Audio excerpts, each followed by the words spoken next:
97.3. Iain Lee's Good Evening. Good evening.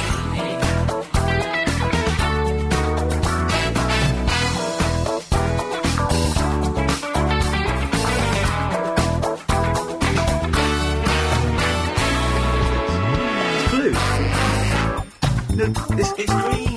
The whole studio is blue. In your messed up world, it's green. Look, the only things I can't see is when you put the colours in really small dots, really close together. Yeah, that's the colourblind test. That's why they do it. They have the numbers hidden in those things to see if you're colourblind. If you're a normal person, and I use that in the correct sense of the word, you can see all of the numbers. You couldn't see anything. Yeah, but I can see colours. I know that, like, that's blue, this is yellow. You couldn't see those 3D boobs in the loading magazine. You couldn't see Superman in 3D. Yeah, I don't think the 3D was working properly. It worked properly. Just get used to it, man. You're a freak. I'm not colourblind. Wow. I'm not a freak. Oh.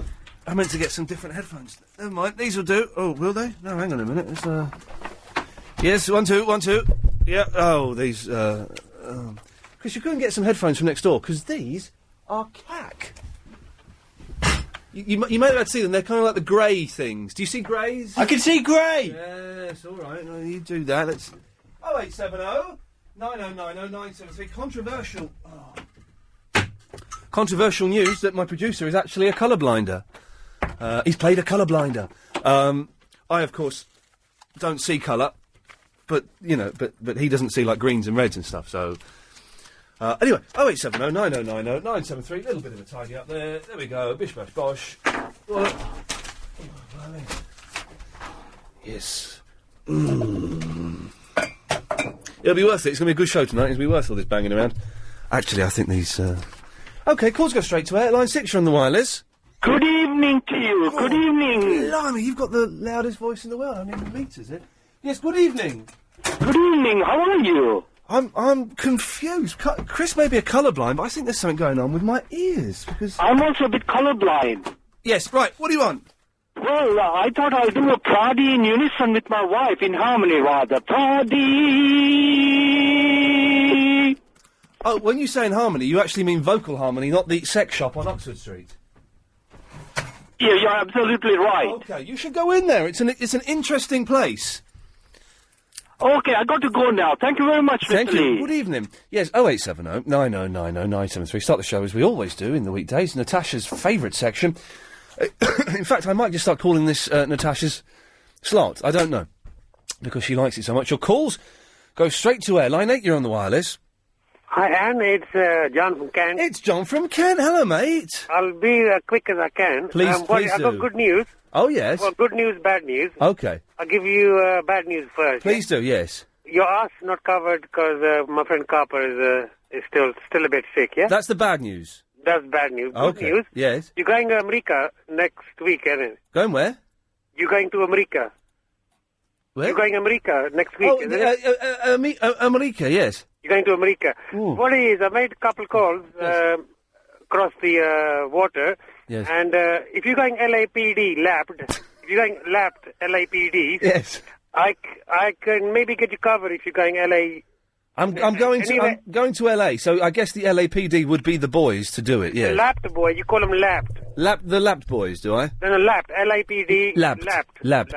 What is your ass can be covered there? Okay. So there shouldn't be no. Over there, it'll be my ass.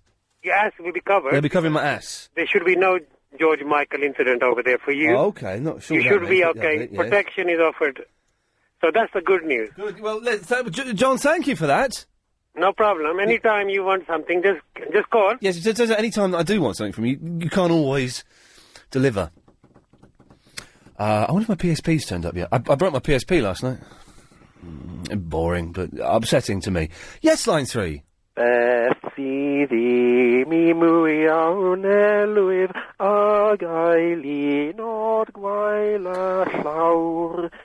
leave him going as we go to line 9. You're on the wireless. My name is Silo. I am from a programme called Heroes. And Iain Lee, you are my next victim. Yes, line 4. Hello. Yes. Haven't you played Uno with Chris? Sorry? Have you played Uno with Chris? With the cards, not with online. Because wouldn't he not be able to tell the colours? Oh, yeah, there's a good thing, yes. Maybe... We've only just realised that he's a colourblind, so we don't quite know exactly how it manifests itself, but yeah, that's possible that he wouldn't be able to see the colours, yes. Okay. Also... Yes. We have this thing at our school... Yes. Called Talk, when we get a celebrity to come in. Oh, right, yes. Could you come? No. Okay. Thanks for asking. Hang on a second, I'm turning down a gig here. This is crazy. What celebrities have you had so far? Well, some old people. Go on, give me their names. Stephen Fry. What? Stephen Fry? Yeah. Oh, right, yeah. Anyone else? Well, she's not old, but Tara Palmer Tompkinson. Oh, God, okay. And, some guys from, like, newspapers and stuff. Okay, and how much are you offering? Oh. Ah. Years. And what do you want... What am I supposed to talk about? We'll just talk about, what it's like to be a presenter on the radio and stuff. It's a bit boring, though. All I do is sit here, I come in at 6, have a chat with Chris, find out that he's disabled, and then... Oh, it's actually, some people like that, it's quite interesting. Well, I can sort of talk to my, talk to a guy in my school, and I'll give you some time. I tell you what, send me an email, and maybe something will happen. Okay, then. Have you got my email address? Ian at LBC. That's the one. Send me in .co.uk. Yeah, okay. Okay, thanks for that. What's your name? Henry Lawrence. Henry? Okay, but I've got a gig there.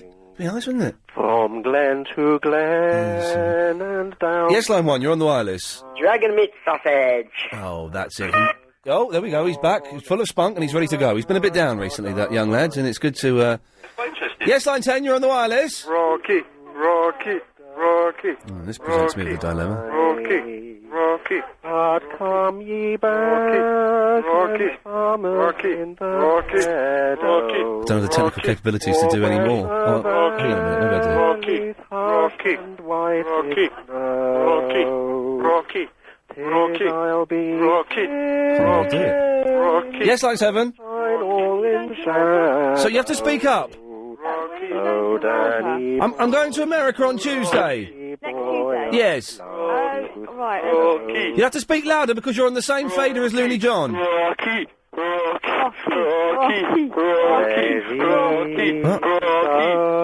she just join in the Rocky John? Try, one more. Yes, line 7, you're on the wireless. Yeah, you have to speak up, you're on the same fader as Looney John. Yeah. Hello? Oh, hang on a minute, I can move you now because the Rocky dude's bottled it. Yes, line 7. Are you going to America? Yeah, hopefully, yeah. Flight. Thanks. And when you get there, get a Mark II. I don't think I actually understood that. Oh, no, I've muffed that. Hang on, don't say anything. Yes, line 5, you're on the wireless. Oh, God. I don't think I can handle this, actually.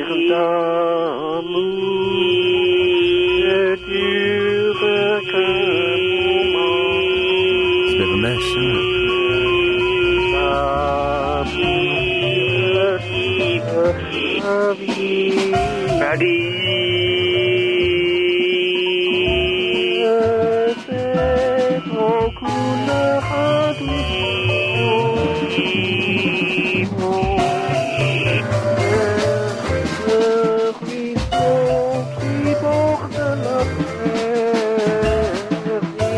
Can you keep the noise down? I'm trying to get to sleep.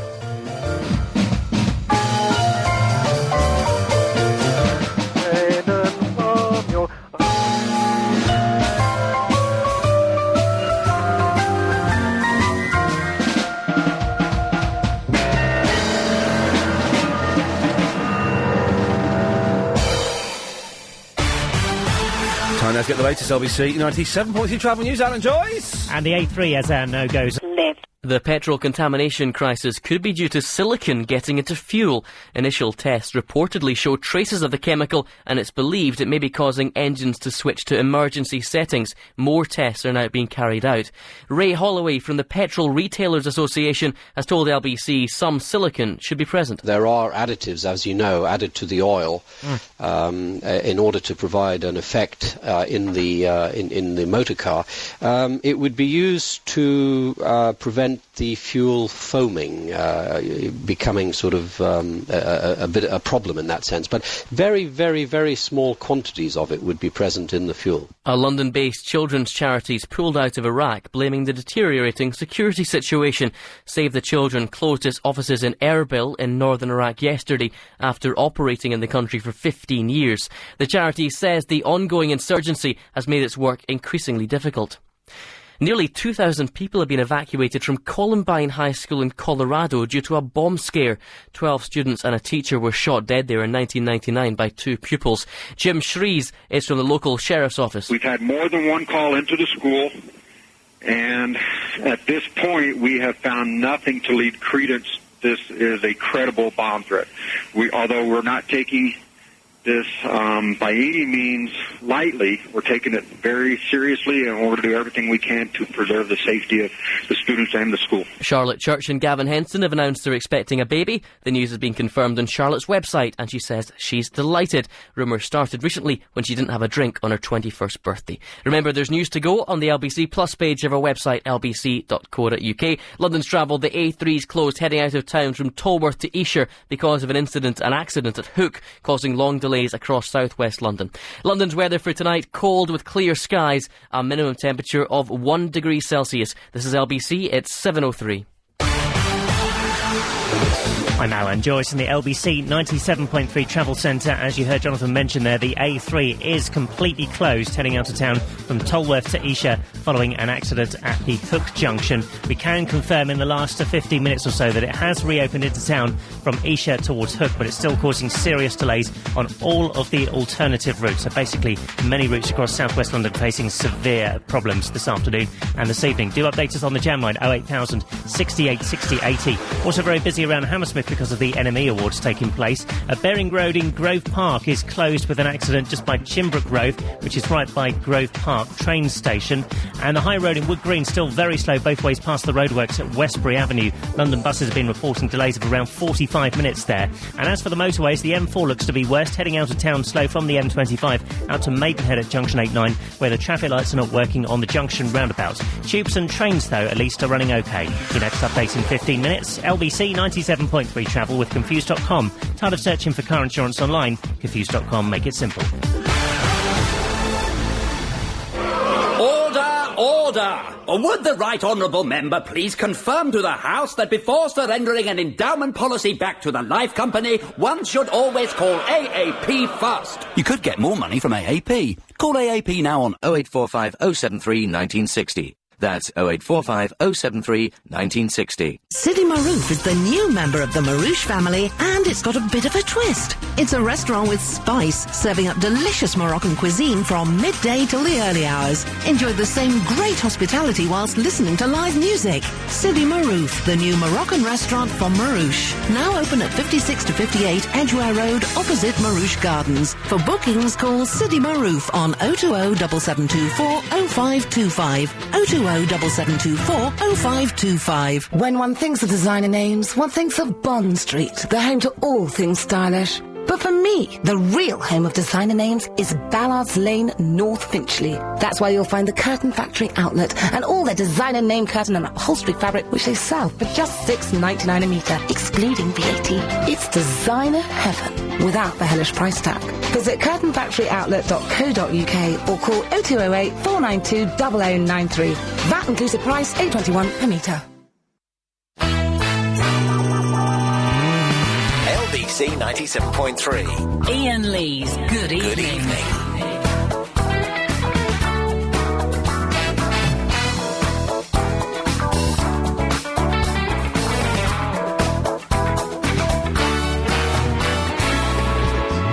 Blue. No, it's green. The whole studio is blue. In your messed up world, it is. It's green. Look, the only things I can't see is when you put the colours in really small dots, really close together. Yeah, that's the colourblind test. That's why they do it. They have the numbers hidden in those things to see if you're colourblind. If you're a normal person, and I use that in the correct sense of the word, you can see all of the numbers. You couldn't see anything. Yeah, but I can see colours. I know that, like, that's blue, this is yellow. You couldn't see, those 3D boobs in the Loaded magazine. You couldn't see Superman in 3D. Yeah, I don't think the 3D was working properly. It worked properly. Just get used to it, man. You're a freak. I'm not colourblind. Wow. I'm not a freak. Oh, I meant to get some different headphones. Never mind. These will do. Oh, will they? No, hang on a minute. It's, Yes, 1, 2, 1, 2. Yeah. Oh, these, Chris, you couldn't get some headphones from next door, because these are cack. You may have had to see them. They're kind of like the grey things. Do you see greys? I can see grey! Yes, all right. No, you do that. Let's... 0870 9090 973. Controversial. Oh. Controversial news that my producer is actually a colourblinder. He's played a colourblinder. I, of course, don't see colour, but, you know, but he doesn't see, like, greens and reds and stuff, so... Anyway, 0870 9090 973. A little bit of a tidy up there. There we go. Bish bash bosh. Yes. It'll be worth it. It's going to be a good show tonight. It'll be worth all this banging around. Actually, I think these... OK, calls go straight to air. Line 6, you're on the wireless. Good evening to you. Oh, good evening. Blimey, you've got the loudest voice in the world. I mean, meters, it? Yes, good evening. Good evening. How are you? I'm confused. Chris may be a colourblind, but I think there's something going on with my ears, because... I'm also a bit colourblind. Yes, right, what do you want? Well, I thought I'll do a Pradi in unison with my wife, in harmony, rather. Pradi! Oh, when you say in harmony, you actually mean vocal harmony, not the sex shop on Oxford Street. Yeah, you're absolutely right. OK, you should go in there. It's an interesting place. OK, I got to go now. Thank you very much, Thank Mr. you. Lee. Good evening. Yes, 0870 9090 973. Start the show as we always do in the weekdays. Natasha's favourite section. In fact, I might just start calling this Natasha's slot. I don't know. Because she likes it so much. Your calls go straight to air. Line 8, you're on the wireless. Hi, Anne. It's John from Kent. It's John from Kent. Hello, mate. I'll be quick as I can. Please I've got do. good news. Oh, yes. Well, good news, bad news. OK. I'll give you bad news first. Please do, yes. Your ass not covered because my friend Carper is still a bit sick, yeah? That's the bad news. That's bad news. Good Okay. news. Yes. You're going to America next week, isn't it? Going where? You're going to America. Where? You're going to America next week, isn't it? America, yes. You're going to America. Ooh. What it is, I made a couple calls across the water. Yes. And if you're going LAPD, if you're going lapped LAPD, yes, I can maybe get you covered if you're going LA. I'm going to LA, so I guess the LAPD would be the boys to do it. Yeah. Lapped boy, you call them lapped. The lapped boys, do I? No, lapped. LAPD. Lapped. Lapped. What it is, your ass can be covered there. Okay. So there shouldn't be no. Over there it will be my ass. Your ass will be covered. They'll be covering my ass. There should be no George Michael incident over there for you. Oh, okay, not sure. You should be okay. Yes. Protection is offered. So that's the good news. Good. Well, John, thank you for that. No problem. Anytime you want something, just call. Yes, it says any time that I do want something from you, you can't always deliver. I wonder if my PSP's turned up yet. I broke my PSP last night. Boring, but upsetting to me. Yes, line 3. We'll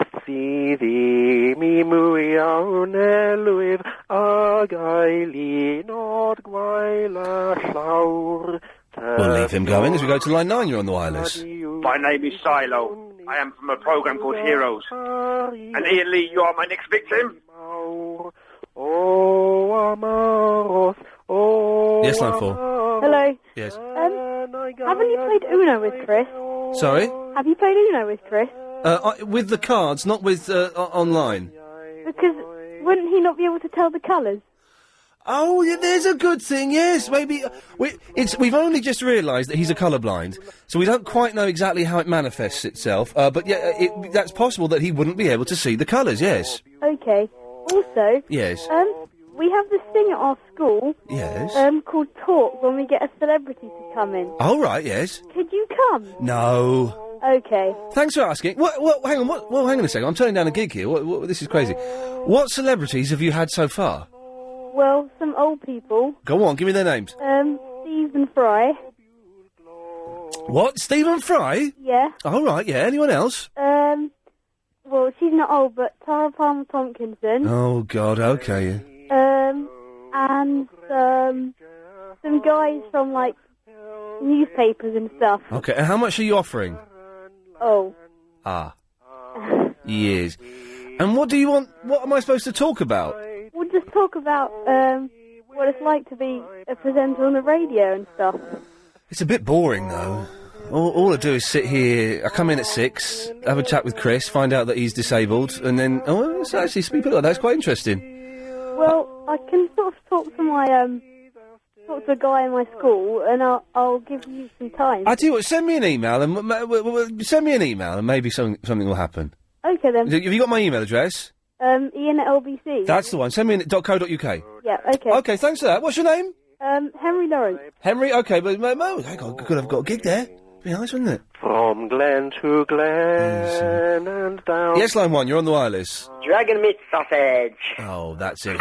Oh, there we go, he's back. He's full of spunk and he's ready to go. He's been a bit down recently, that young lad, and it's good to, Yes, line 10, you're on the wireless. Rocky.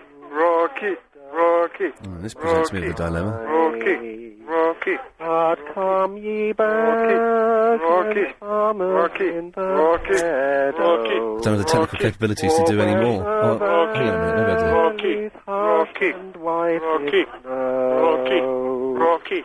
I'll be I'll do it. Yes, line 7. So you have to speak up. I'm going to America on Tuesday. Next Tuesday? Yes. Right. You have to speak louder because you're on the same fader as Looney John. Did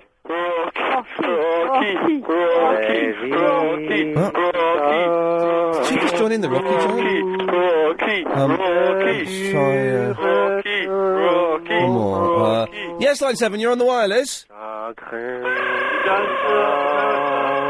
Yeah, you have to speak up, you're on the same fader as Looney John. Yeah. Hello? Oh, hang on a minute, I can move you now because the Rocky dude's bottled it. Yes, line 7. Are you going to America? Yeah, hopefully, yeah. Flight. Thanks. And when you get there, get a Mark II. I don't think I actually understood that. Oh, no, I've muffed up. Hang on, don't say anything. Yes, line 5, you're on the wireless. Oh, God. I don't think I can handle this, actually. It's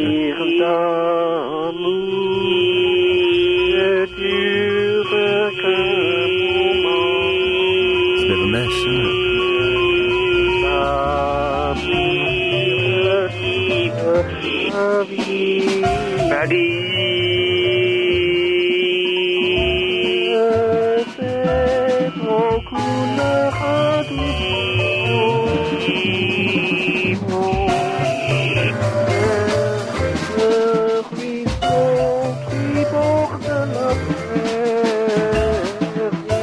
Can you keep the noise down? I'm trying to get to sleep.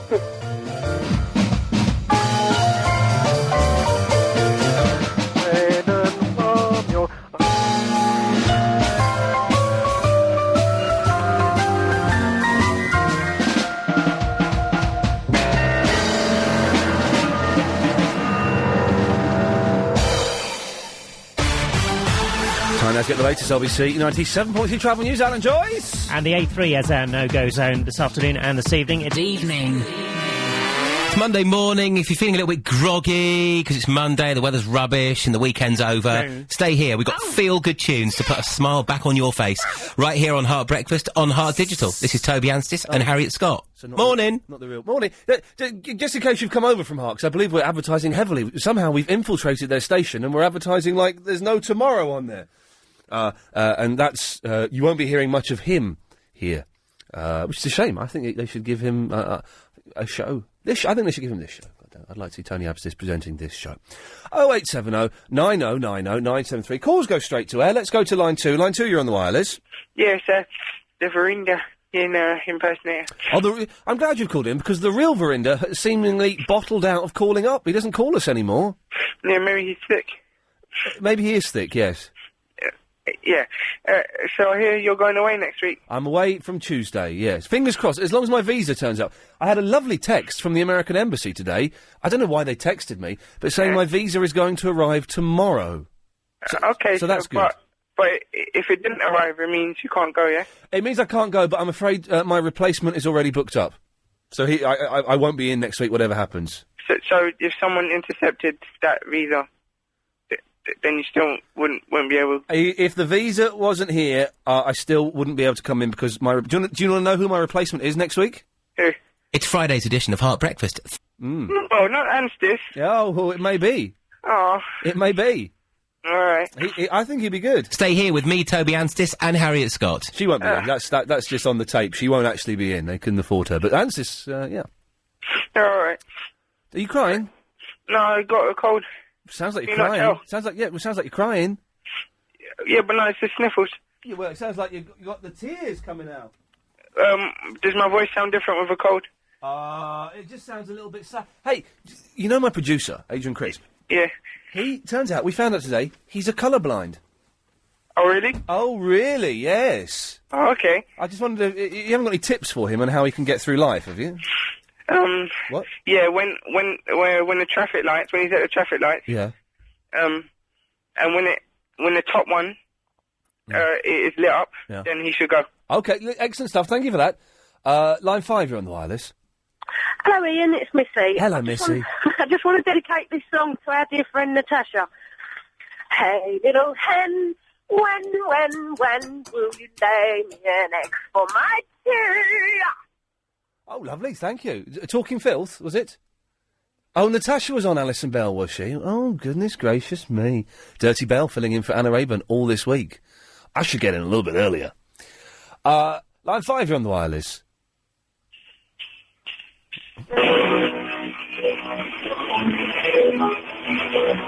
Oh, it's really bad quality, but I want to work out what it is.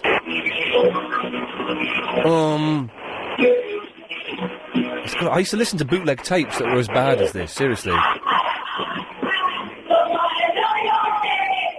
can't work out what that is. I got some bootleg tapes of Love live at Leeds University in 1975. You can't hear anything. I got a bootleg tape of the Monkees live in 1969 when it was just the three of them. Nesmith, Dolenz and Jones. You can't hear anything. You can't even hear them. But I still listen to it sometimes. I still think, I've listened to that. See what it's like to be there. And you can't hear it. It's just awful. It's like... Paid 20 quid for that. 0870 90 90 973. Line 5, you're on the wireless. That's the bootleg of the Monkees live in 1969. He's playing it down the phone. Hello? How you doing? Ian, hi, it's Mark. Hello, Mark. How you doing? Yes. I want to ask you a question, mate. I listen to LBC quite a lot, and in the morning, I mean, everybody, all the DJs seem to sort of big each other up. I know you sort of said nice things about Anna Rayburn and Paul Ross. Whoa, hang on a second. When was that?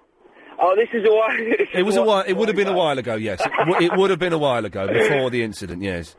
Oh, she's got a nice, calming, relaxing voice. She's got a nice, calming voice. Strange, that, isn't it? Yeah. Almost ironic. And Paul Ross has said some nice things about you as well. Oh, yeah, but Paul's a good man. He says, listen to Ian's show, he's top man, blah, blah, blah. He's contractually obliged to do that, but yes, I take your point, yes. But my question is, really, I don't know about you, I don't know if you can enlighten me on this subject, okay. But in the morning, there's a changeover between Steve Allen and Nick Ferrari. Okay. And I'm feeling bad vibes, mate. Bad vibes between Vallon and Ferris? Yeah, I think Ferrari, I don't know, he just seems to be a little bit cold towards Steve, I don't know. Do you know, maybe it's my imagination, I don't know. I don't know either of those gentlemen well enough to... But hey, you know, not all... You're playing it safe, you're sitting on No, not at all. I honestly don't know. I've only ever met Ferris once, and I've had run-ins with Vallon. We didn't get on for quite a long time, and then he sent me an email the other day, and I guess we're friends again. But hey, just because we're on the same station, it doesn't mean we all get on. And absolutely. If there's someone I dislike, there are presenters I dislike, I won't lie and say good things about them, and I try not to say bad things about them. Although that's one of my downfalls, is that I sometimes do say bad things about people I don't like, which maybe I shouldn't. But hey, we don't all get on, you know. I don't know. I honestly don't know with Ferris and Vallon. I'm sure that they're all right. Yeah, well, I don't know. There seems to be this kind of frosty reception from Nick. So maybe or maybe not. I just wondered if you could enlighten me. Thanks for that, mate. Mark, listen, keep listening, because if anyone else has noticed that, 0870 9090 970. I'm not up at that time. I'll be honest with you. And to be honest, I'm a Wogan man as well. So I don't really listen to the radio till about 7:30. I can't listen to that awful Sarah Kennedy. Dear God, what an old pompous old tripe that is. If you've noticed the tension between Valen and Ferris, Valen does 5 till 7 in the morning, and Ferris does 7 till 10, I guess it is. 0870 9090. Yes, line 7. Yeah, Ian, I've noticed that in the mornings when they hand over, they don't speak to each other or nothing. Oh, really? Yeah, honestly, just before Nick Ferris comes on, Valen goes over to Nick, and they don't say nothing to each other. But Ferris was on. He did That Reminds Me once, and Valen, couldn't get any further up his backside. Well, I'm just telling you what, it's just every morning it happens, mate, honestly. Okay, maybe they don't... hang on, because... Good evening. No, before you good evening me... Yes. I don't say anything to Clive when I hand over. We don't even have a handover. My show ends and his show begins. No, but you talk about Clive, you say he's good in that. You can just tell there's something there, mate, honestly. But Ferris doesn't... do you know what? I and this is no... slating of Ferris, I don't think he knows what else goes on this radio station. I don't think LBC is his choice of listen. I'm guessing, but I've heard it, mate. You haven't heard it, honestly. All right. Listen, All right. listen, honestly. Anyway, yes. Good evening. Good evening. Yes. He just wanted to get to that. He was rushing to get to that. Yes, line 2. Yeah, I worked out the meaning of lost. Can I tell you, please? Yeah, please? go on then. Are you still there? Yes, go on then. Okay, fine. But listen, the thing is that they're all they've got a time machine, right? Well, hang on a second. Can we do this next week? Because I know for a fact. No. I know for a fact the episode you're about to... I know for a fact the episode... Shut up! The episode you're about to refer to, Clive Bull hasn't seen, so I think... Clive Bull can just forget it. They've got a time machine, right? I thought you were about to say that Clive Bull can swivel. They're trying to save the world from ending. Yes, OK, well, no. I'm going to... Out of respect for Clive Bull, who's on at 10, and if you don't like this, it's probably worth listening to him, I'll be honest with you. He does a good show. We'll have that conversation next week. It's difficult talking about the Lost and stuff, because... Anyway, I'm watching an episode tomorrow, episode 10 tomorrow, which I believe is a Hurley episode. Should be good. Should be entertaining. Yes, line 4, you're on the wireless. Yeah, good evening. I just want to speak to Ian about how boring it is in the afternoons now, right? What do you want to say to Ian about it? Well, I don't enjoy Paul Ross at all. Yes. Because he's absolute crap. Right. And I miss him. And I don't get to hear him in the evening because I drive all day. I used to listen to LBC all day long. OK. Well, I tell you what, I'll take your number and I'll give you a call back and we'll put you through to Ian a bit later on. OK. I don't think so. Not in the slightest. The Lounge, London Lee's Good Evening. Well, if you are a new listener, you won't have understood hardly any of the last 30 minutes. We reffed everybody that works on this station. There were rivalries were spoken about and replacements. It might start making a little bit more sense after the news, so can I suggest you stick around for a little bit more? 0870 9090 973. I'm going to clear these lines. If you call in now, it's a slightly more traditional route on, in that you'll speak to my producer, Adrian Crisp, and he'll find out what you want to say, and he'll take your number and call you back, so it doesn't really cost you that much. Is that how it works, Chris? I don't... Yeah. OK, he's upset because he's just found out he actually has a severe disability. More of that after the news. LBC 97.3. Iain Lee's Good Evening. Call 0870 9090 973. Oh, can we have a bit of Beatles, can we? Oh, I love it. It's Mr. Spencer on line 1. Yeah. Yeah.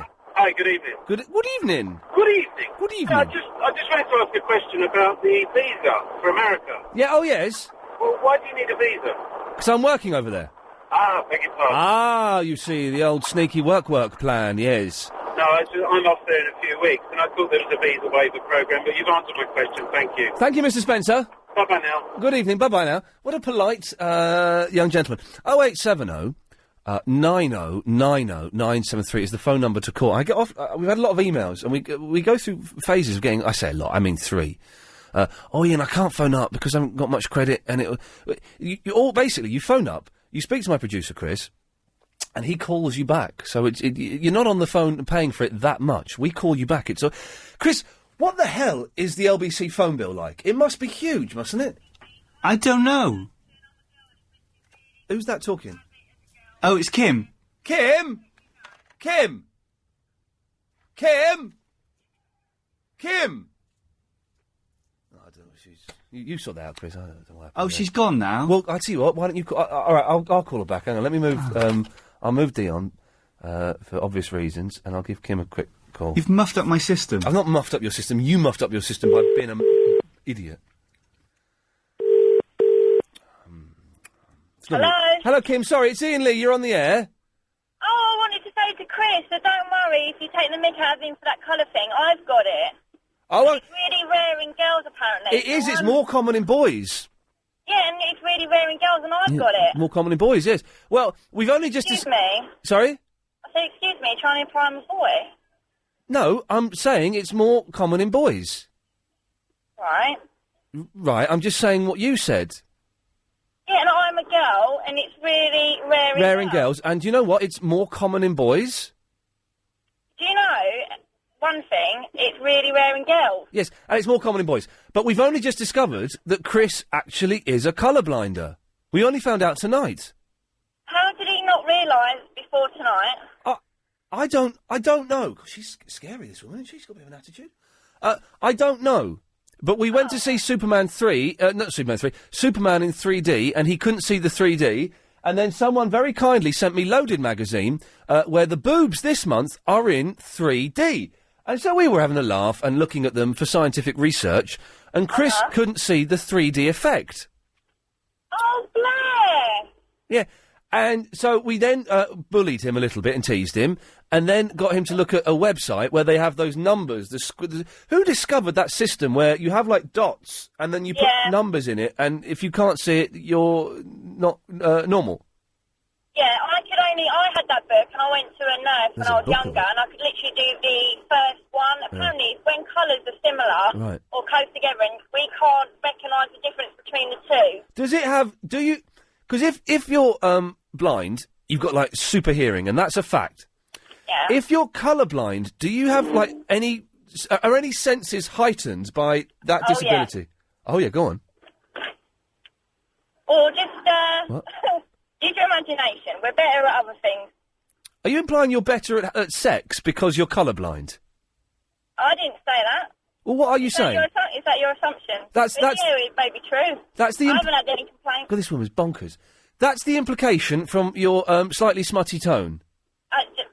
No, I think you're reading into what I'm saying. Okay, well then tell me what are you better at? It's obviously not being polite. Oh, not a lot. What am I good at? Driving. Better at driving. So because you can't see some colours, you're a better driver. Yeah. Yes. Okay, thanks, Kim. God, blooming hell, that... Did you hear that, Dion? Yeah, I did hear that, mate. That was hard work, wasn't it? I'm colourblind, but I just see a red mist. Yeah, there we go. Can I That's all I see. Can I do my joke again? And hopefully Mary will call up and I'll do it then. I don't see colour. Don't you? I'm talking racially, yeah. Oh, no, I don't either. No. Obviously I do, literally, but I don't... My girlfriend's twice the colour of me. She's twice the colour of you. Hang on a second. She's Kenyan. Oh, that explains it. I don't have a clue. And we get on very well. It was a joke. He's not really colourblind. It was a joke. It was a joke. No, I am colourblind. Oh, no, it wasn't a joke. Does it? No, I if I look through the sight of a gun, I see like a red misty thing. Dion, I've got to explain, Dion, we've got a lot of new listeners this week, because LBC and Chrysalis, who currently own LBC, are doing an extensive marketing campaign. I don't know why. I guess maybe there's a few quid left in the bank they've got to use before September. So, is it your marketing company? Yes, and they've done a big marketing campaign, including adverts on Heart 106.2, and somewhere else. I've got a CD out at the moment. Have they really? Yeah, I saw it advertised on nice. digital TV. We should... Oh, I'm so clever, it hurts. we should have a CD out, shouldn't we? Pardon? We should have a CD out, and I know what we could do on it. Going to make it slightly controversial, so you get people's interests. I reckon if we get some Muslims singing like I don't know, like Christian songs. Oh, hang on, he's done that already. No, forget that. It's been done already. Sorry, someone else I did. was just going to say that. Yes, he did it. A very Muslim New Year to you. Yeah. What were we talking about? CD before that. Oh, right. Yes. So we've got new listeners, basically. And for anyone who doesn't know, Dion works for MI6, and it's not a wind-up. You're not a character. You're actually genuinely a spy. No, I'm not a wind-up. No. I'm off sick at the moment. I know, I've got this flu. Bit bummed up. You a bit bummed up? Been bunged up for 3 weeks. Really? You've been bummed up for 3 weeks? Yeah, but I haven't been away abroad since November. No. No. If you're busy being bummed up. Yeah. Okay, so Dion's been bummed up for 3 weeks, but you're actually smart, and you have actually killed people for the Queen. Dear. To put it bluntly. You ask me a bloody question now, don't you? Yeah, I do. Excuse my language. Yeah, it's all right. Don't matter. Heart people are used to swears. Toby Adstis has got a filthy mouth. He can't stop effing and blinding. We have a 7-second delay on this show. The Tony Abstis show has a 10-minute delay because they have to edit out all of his swear words. 10-minute delay. That wasn't a swear word, really. No, not really. It's it's not like it's a category C. Others. No, not like the others. No. I don't really know. What? What was the question? When I'm in a town, so like Beijing or something. Yeah. You don't kill anyone. Innit? So, hang on, what, Chris? It's a city. Beijing? Yeah. Beijing's a city. Yeah, you wouldn't kill anyone. Not in Beijing. You couldn't kill anyone in Beijing against the law. But if you're on... Telly? No, if you're on fees in Iraq or... Yeah, then there is no law. You kill who you need to kill to protect, yeah, protect unless the you're Queen. going to be killed yourself. Exactly, in which case you don't kill no one. Yeah, but... What? I mean, I've been to Beijing and they're very nice people. The Chinese? Yeah. I've been to Beijing. They are very nice, but they laughed at me for being tall. You've been to Beijing? I've been to Beijing. I was only there for 3 days. Oh, I can hear myself saying I've been to Beijing. Yeah, you just said you've been to Beijing. I've been to Beijing, yeah. Yeah. Yeah, China, isn't it? Used to be Peking, didn't it? Yeah, but do you know where Peking duck comes from? I'll give you a clue. Probably Soho. It's England. It's England. And do you know where chicken madras comes from? England. Yorkshire. Oh, chicken tikka masala comes from Birmingham. Oh, there we go, you see. Yeah. Yeah. But I've been to Beijing. Have you been to Beijing? We all eat it, don't we? I don't know. I'm vegetarian. You get a vegetarian version. Of chicken tikka masala? You out off your rocker? Oh, do you know what? I'm going to go to the Chinese in Crouch End this weekend. They do the best. I'm laughing at him, but they do the best vegetarian... Well, if I go to Chinese, I have vegetarian Chinese. Vegetan? Yeah, the best vegetarian mock duck, like duck spring rolls. Not spring rolls, duck. You basically get like a pancake, you put a bit of fake duck in it, it's mock duck, it's not real, some hoisin sauce. I just like the pancake. Oh, yes. You know, full of the noodles. A sentence. Yes. Dion, what can I do for you this evening? Rolled up and deep fried. Yeah. Yeah, they're gorgeous. How long do you think you're going to be bummed up for now? How much longer you got left on it? I don't know. I've just bought some. What? Which I don't got on prescription, vitamin B. You can get it on prescription now? We know what vitamin B stands for, don't we? I don't know. Bummed up. Vitamin bum. It does. Yeah, vitamin bum. Yeah, but, Yum, yum, yum, up your bum. Let me talk to him when I talk to you. I don't know. You two get on. No, I get on very well with Clive. I was talking to him about B-Jams last week. I was talking to him about Lost this evening. I was discussing the fact that I broke my PSP last night. I get on very well with Clive. Oh, did you? Yeah, I bricked it. I did a technical term. I bricked it. It doesn't mean what you think it means. It's when you do something to your PSP that is against the processor. I was asleep last night when you had... I'm not going to finish the sentence. And it turns into a useless brick that cannot be used again. Oh, no. Yeah. Anyway, Dean, I've got to go. All right, cheers, mate. Good lad. 0870 90 90 973. Travel news now. It's Alan Joyce. Thank you. The A3 is... Thanks. A3 completely closed, heading out of town from Tolworth towards... Good evening. I find it sexy. Some people would find that a turn on. Seriously, they would find that... Because there are people... Have you ever seen the film Crash? about people who get turned on by people who've been involved in car accidents and who have lost limbs. I watched the first 10 minutes. It was rubbish. It was great. Really, I thought it was awful because I like David Is it David Cronenberg? Yeah. Because he did Scanners, which is brilliant. Scanners is the thing where you think and then someone gets a nosebleed and their head blows up. Have you not seen Scanners, Chris? No. Oh, it's brilliant. He did Videodrome as well, where you've got this guy's got a video recorder in his stomach. I think that was Videodrome. He also did a brief history of violence, which is rubbish. First half an hour of it is fantastic, then it just gets silly. Anyway, there are people who would be turned on by the fact that you're that you have a colour blindness. Who are they? I don't know. Lindy, are you turned on by Chris's disability? Not really, no. Do you Sorry, Chris. Do you think he could get a blue badge, or a badge of any colour?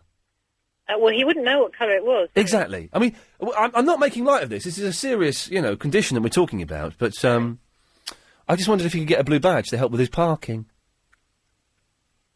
Is it difficult to park if you're colourblind? I think it could be. Yes. We just lost Chris. We just lost that Andy fella who was up next. I'm trying to get him back. Well, you're not, are you? You're just looking at colours that mean nothing to you. Leave those colours alone. They're ours. Okay.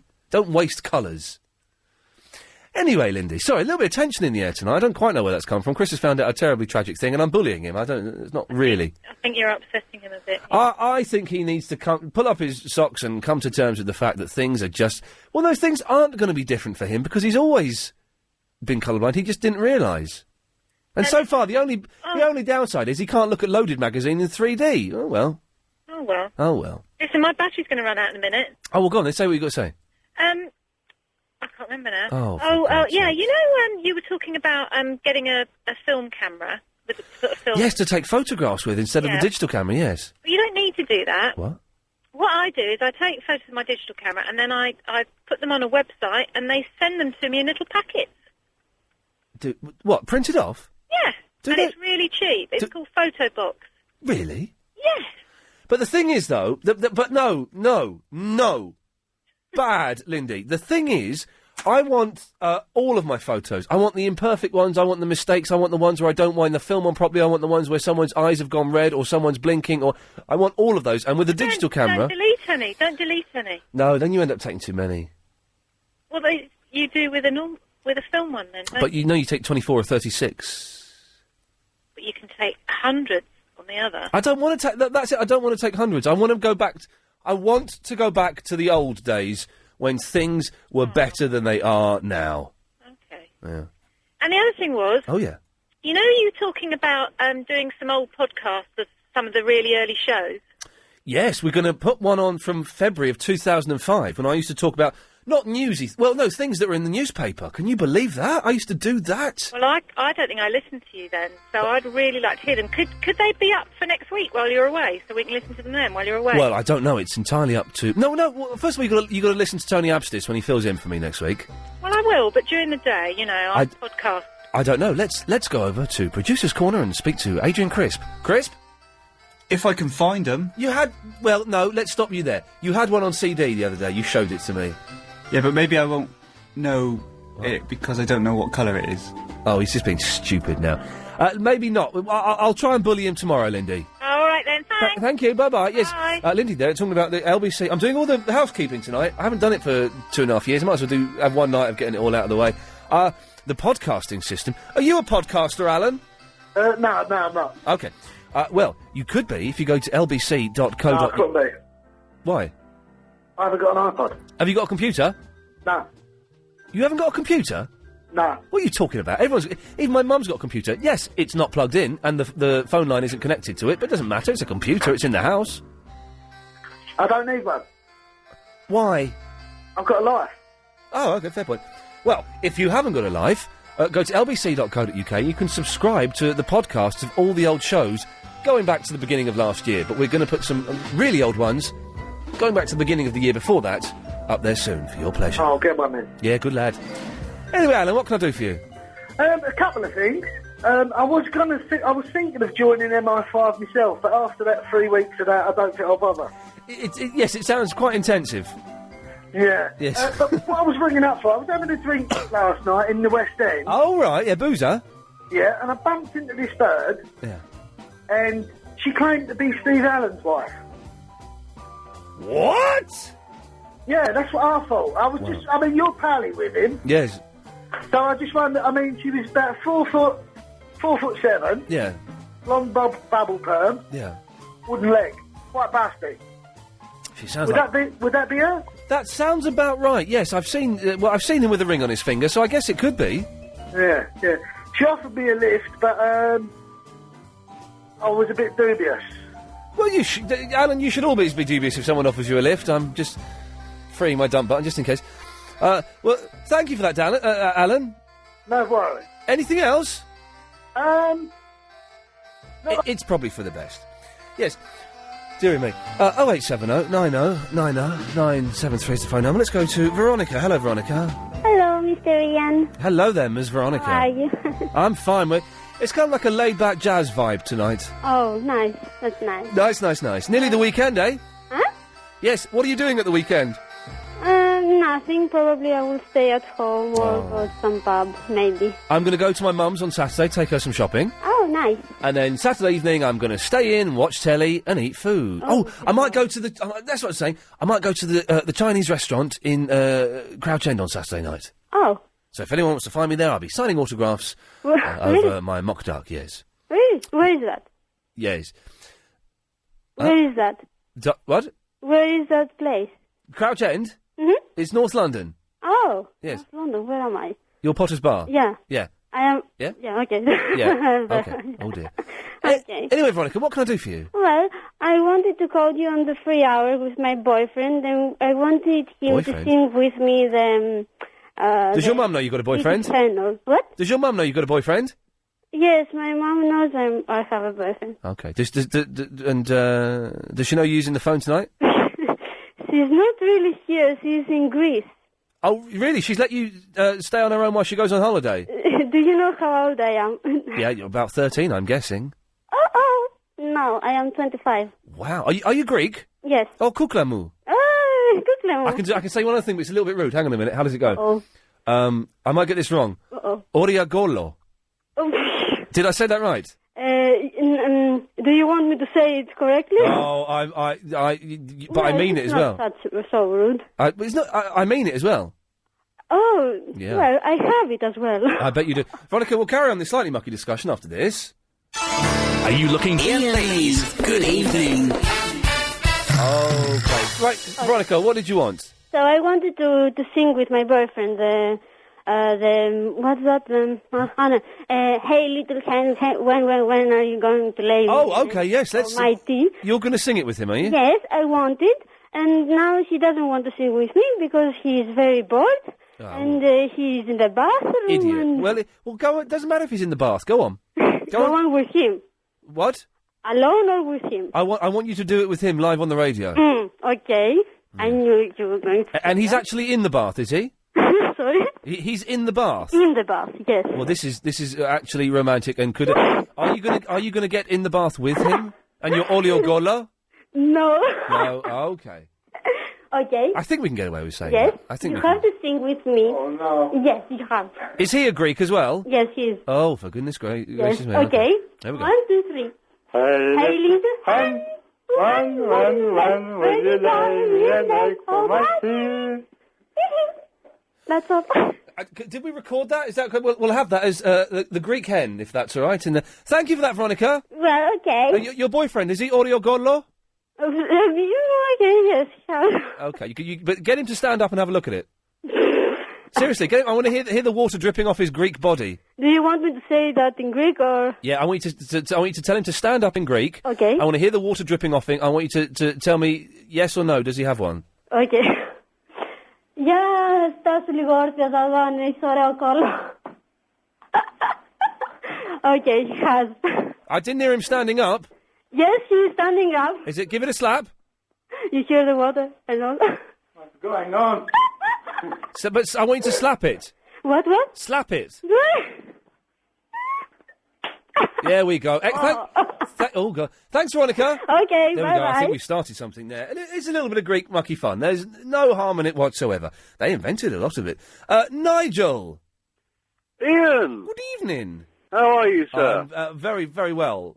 I've got two things. One about the LBC phone call, but the lady who rang up saying that she was colourblind and is a good driver. Yes. I thought you couldn't drive if you're colourblind, because how can you see what the traffic light signals would be? I did suggest that Chris should report this to the DVLA, and he said, "Oh no, I'm not doing that. I'm not going to do that."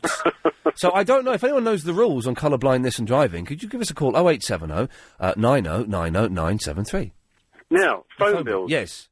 Many years ago, I had a phone call from the auditors from LBC who kept saying, "Your phone number appears on our bill frequently. Who are you?" Of course, because that's when they call you back. I said, "I'm one of the callers." I said, "Oh, fair enough," and that was it. And that was quite a few years ago now, about maybe 7 or 8 years ago. And did they ask for any money off of you? No, they phoned up and asked who you were, and we're a phoning station that calls people back. It's true, honestly. They said, "Because your number comes up quite frequently along with some others. We wondered who you are." I suppose they were sort of just checking in case someone was making phone calls from the office, I suppose. Nigel, thank you for that. I got so angry there, I went clarty. I don't know if you heard that. Apologies if you're listening on DAB. 0870 9090 973. More of the calls after the news. LBC 97.3. Iain Lee's Good Evening.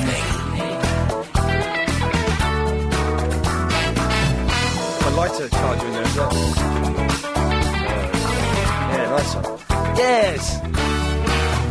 Got a new PSP. I broke my PSP last night. Very boring. I was trying to downgrade it, which turns out is actually tricky and probably not the best thing to do. And I bricked it, which means it's turned into a useless brick. That you can't do anything. You can't do anything to it now. It's dead. It can't be fixed. You have to send it off. Costs you 80 quid to get it fixed. What's the point of that? Anyway, thanks to a young fellow downstairs, I've got that, so that's great. Oh dear. Yes, hello. Good evening, Iain Lee's Good Evening. The name of the show. Here till 10 o'clock. Then it's Clive Ball on at 10. He's on till 1, and then it's Adrian Allen through the night. Yes, what were we talking about? Sorry, my mind went blank there for a second, and it's gone a little bit blank. I'm really tired all of a sudden. All through that news, I was yawning, not because it was dull. Au contraire. Very, very... Muse, the best British band? Really? They're all right. They're all right, but the best British band? I don't know. Anyway, so, it turns out my producer, Agent Chris, is colourblind. We're asking about that. And also, I've got a new car. Because I wrote off the Peugeot. I've got a Renault Clio. It's great, actually. I love it. Does a superb job. Does what I need to do, and it's great. Except, nearly every time when I get out of the car, you get out of the car and you touch the door to shut the door, I get an electric shock off it. Is that bad? That can't be good. Yeah? Not a little one, but enough that makes me swear and go, flippin' heck. Electric shock.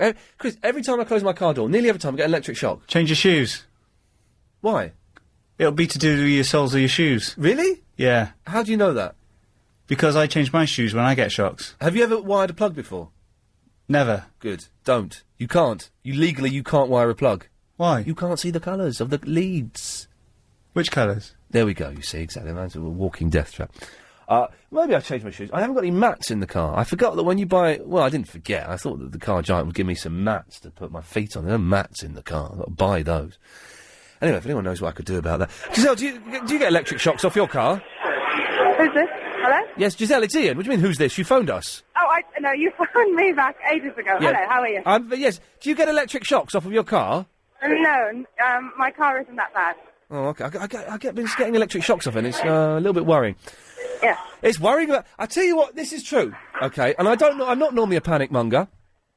But I'm nearly out of petrol in my car. And Yeah. I am scared to put petrol in. Don't go to Tesco's. Well, in Chicone Hatch Lane. Go to the, what's it called, the Shell place. I normally do go. Oh, we've lost Jinder. I normally do go to the Tesco's, and I don't know anything about this story. All I know is what I've seen on Sky News with the sound turned down, and a little bit of what I heard that Muppet John Gaunt banging on about on Sport Talk today. But you know, there would be a good thing about it, because your car's a bit rubbish. If it actually broke down and died as a result of this, you could get Tesco to buy a new one. No, my car. I wrote my rubbish car off. I had a crash a couple of weeks ago. Oh, did you? I've got a sort of 4-year-old Clio now. Oh. Okay. Yeah, so I don't want this one to die. I can't afford another car. You named after a girl. Yes, it's named after my first girlfriend.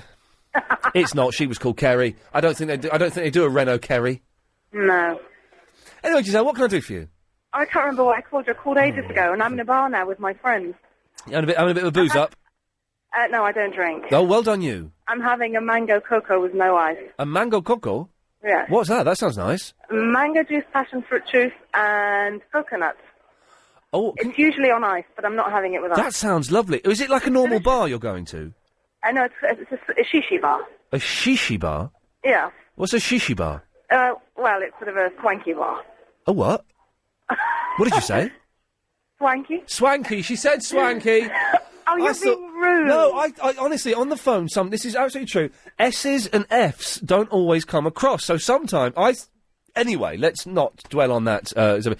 Okay, well, in that case, enjoy your mango... I was actually originally going to talk to you about colourblindness. My grandfather was colourblind. You know, there's a whole lot of things that Chris legally is not allowed to do. Oh, hang on a minute.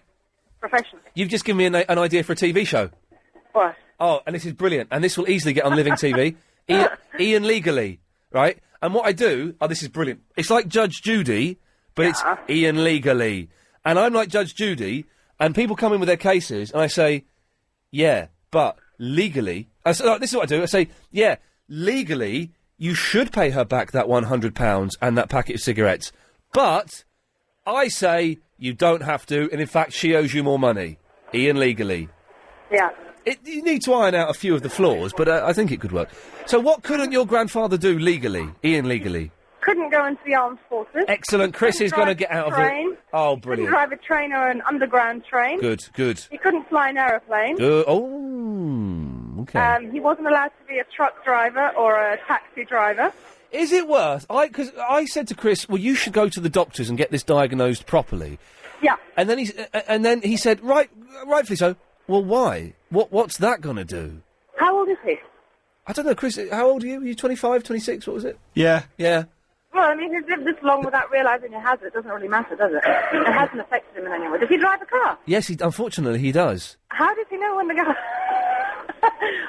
how did he see the colours? Did he see them all in shades of grey? Because my grandfather was all shades of grey. I can see colours. All right, calm down. Don't have a go at Giselle. She's trying to help you, all right? And my grandfather could only see shades of grey, you see. What you need to realise, Chris, is that you need help. I know you want to do things on your own, but you can't, and you need help. You should join a group, a fellowship.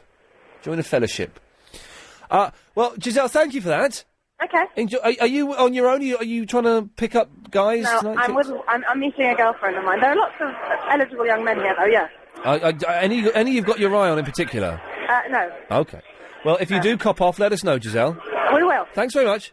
Goodbye. Bye-bye. We will. When she was saying we will, was she speaking in the... I don't know. 0870 90 90 973 is the phone number. It's Jamal. Hello? Hello, Jamal. Turn your radio off. Slán, Esper's making the background. 1 second. All right. I'm out of the room. What? All right. That's a squeaky door. Yeah, it is. You want a bit of 3-in-1 on that? Yes. Anyway, how's it going, Ian? I wasn't expecting that question.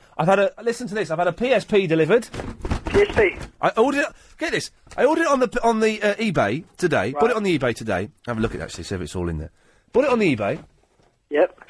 Today, and the guy's delivered it to me tonight.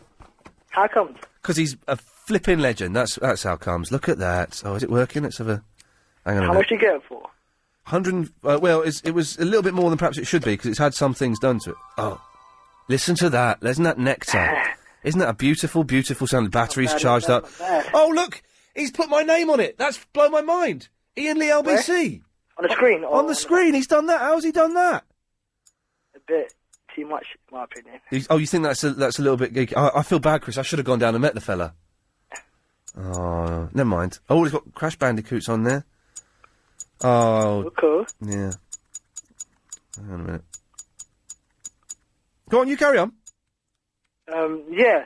I called you last year, and you told me to call you back, so, What? Here I am calling you back. You called? Oh, I feel bad. I should have gone down and said hello to this fella. Is he still there? See if he's still there. Hello? Can you see if he's still there, Chris? Because I feel a little bit bad that I didn't, Hello, Ian. Jamal, sorry, I'm still here. I'm listening to you. I'm just waiting for it to get interesting. It seems like you're preoccupied with your PSP. Is he gone, is he? I feel bad I didn't go and say hello to him. I was working. What am I doing? I'm working. Jamal, are you still there? Yes, I am here. Okay, I can't get Crash Bandicoot. Are you there? Yes, I'm here. Okay. Are you still playing with your PSP? I can't get Crash Bandicoot to work.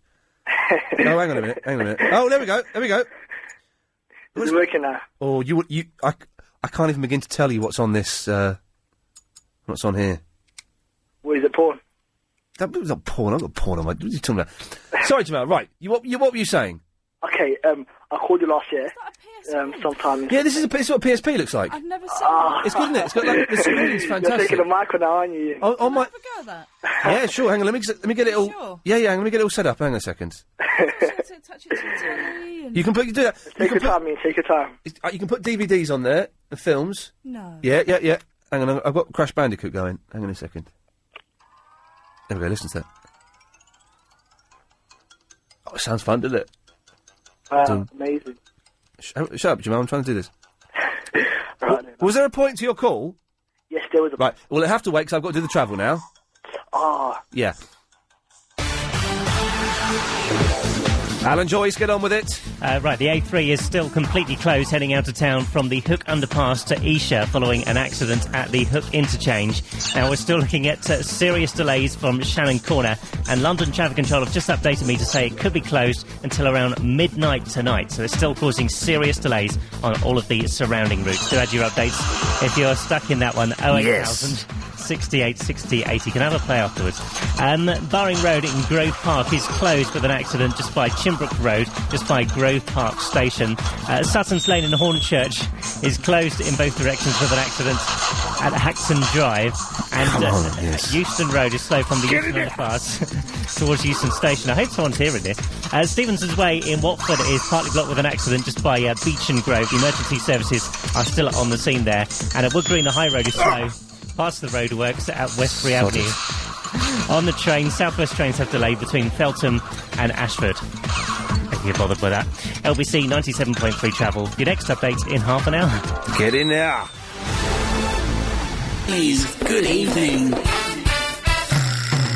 Okay, Jamal, I've been ordered to put the PSP down and... Are you sure about that? Yeah, I'm sure about it. It's in the box now. Right, what do you want? You've been on for ages.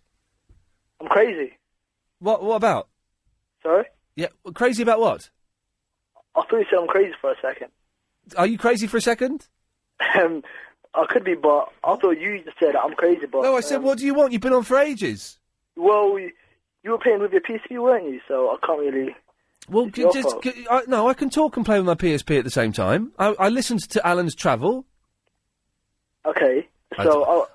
Technically, I wasn't actually listening. It was in my ear, and I couldn't hear the words he said, but, you know, he does a good job. We like Alan. I heard you making some erotic noise while he was saying the news. I was excited. I was playing Crash Bandicoot, but the PS1 version. Yeah. Or I thought you were doing something else, but all right. What? We're back to that swanky bar, aren't we? Now, Jamal. Okay, all right.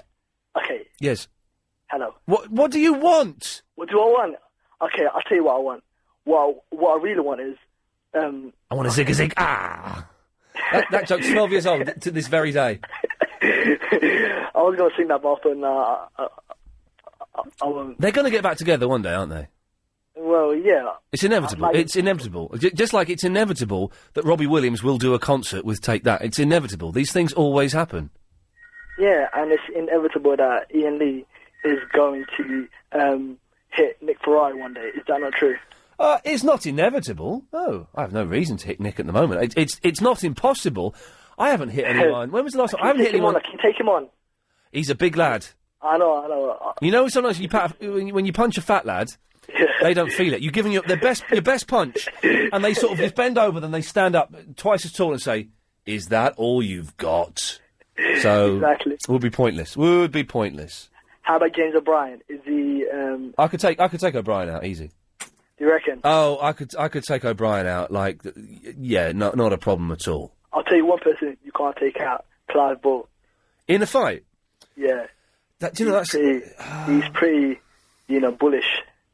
Excuse the pun. Yeah, no, that's a good one. Could I beat Clive Bull in a fight? Well, There is one way to find out. I'm not proposing we do that. Could I beat him in a fight?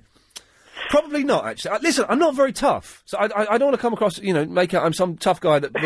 I'm not. Yeah, Clive Ball could probably beat me in a fight, yes. Okay, and I reckon I can take you as well. Ah, shut you. I can take you out easy. Nah. You're a little liar. I may be slim myself, but, I've got a heart of a lion, or so I've been told. You've got a what? A heart of a lion. A hard line? A heart of a lion, you muppet. A heart of a line? A lion. Lion, Lion. Yeah. Okay, well done. I could easily... And I don't condone violence. I'm still trying to find this James O'Brien rap. Oh, hang on, is this it? This might be it. Hang on a minute. Is this it? Let's have a look. I think this is it. It's the Weakest Link music. No, that's not it. That's not What's it. What's that? The Weakest Link? No, the thing you were just playing now.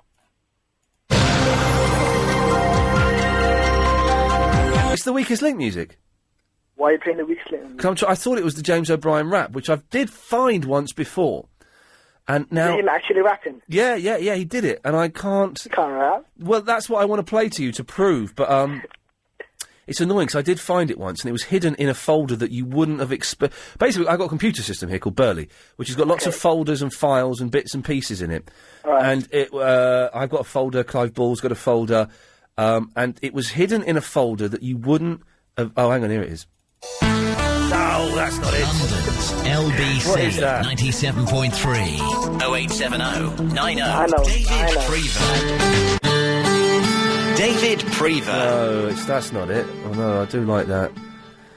It's probably in one of the hidden folders. I've found it before. Newsroom best of Nick Abbott, phone greetings, production. Is it in production? Hang on it.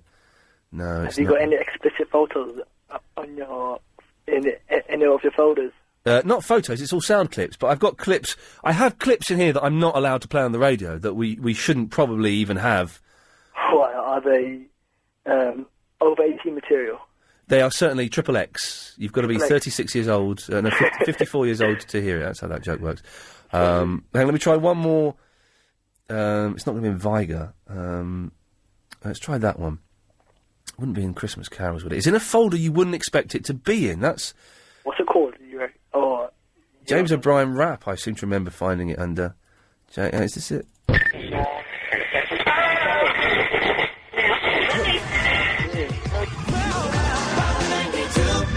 Κυρίες και κύριοι, καλό απόγευμα και να σας πω για ένα στο Λονδίνο. What the hell is that? Is that Italian? I've got no idea. Hang on a minute. Track. What Han are you playing? pojke och en stud muffin. Stud muffin.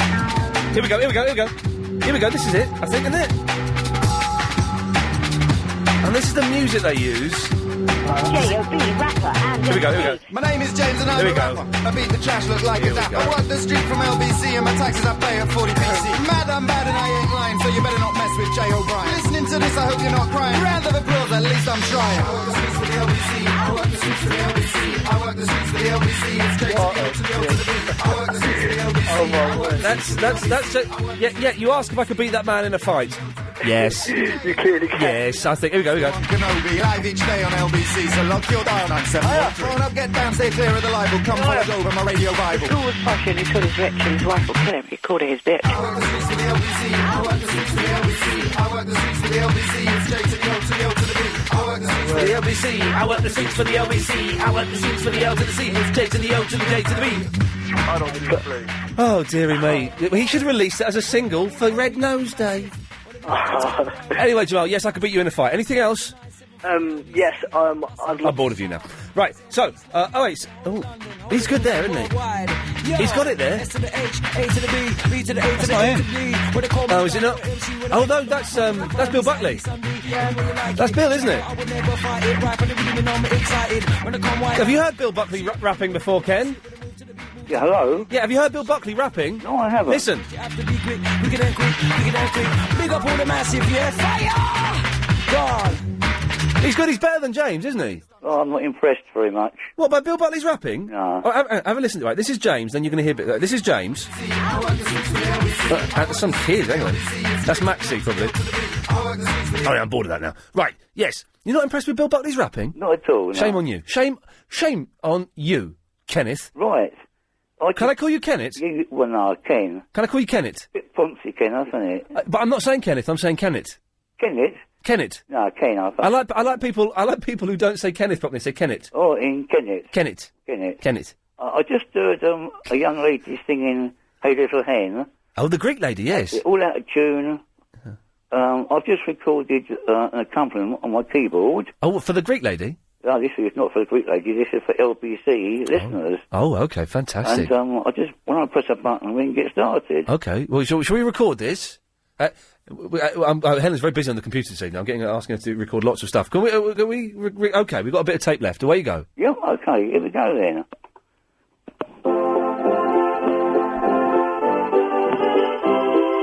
Hey, little hen, when will you lay me an egg for my tea? Hey, little hen, when will you lay me an egg for my tea?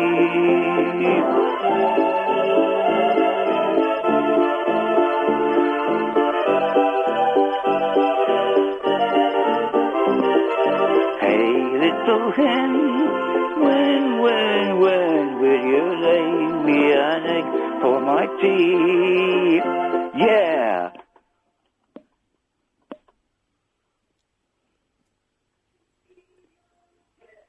Chuck ice!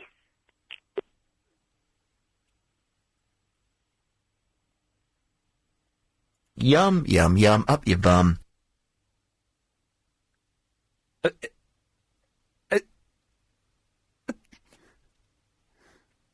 Have you finished, Kenneth? Oh, yes, I have, yeah. Oh, that was it, was it? That's it. Hello. Did you get it on tape? Do you know what? We may have done. Oh.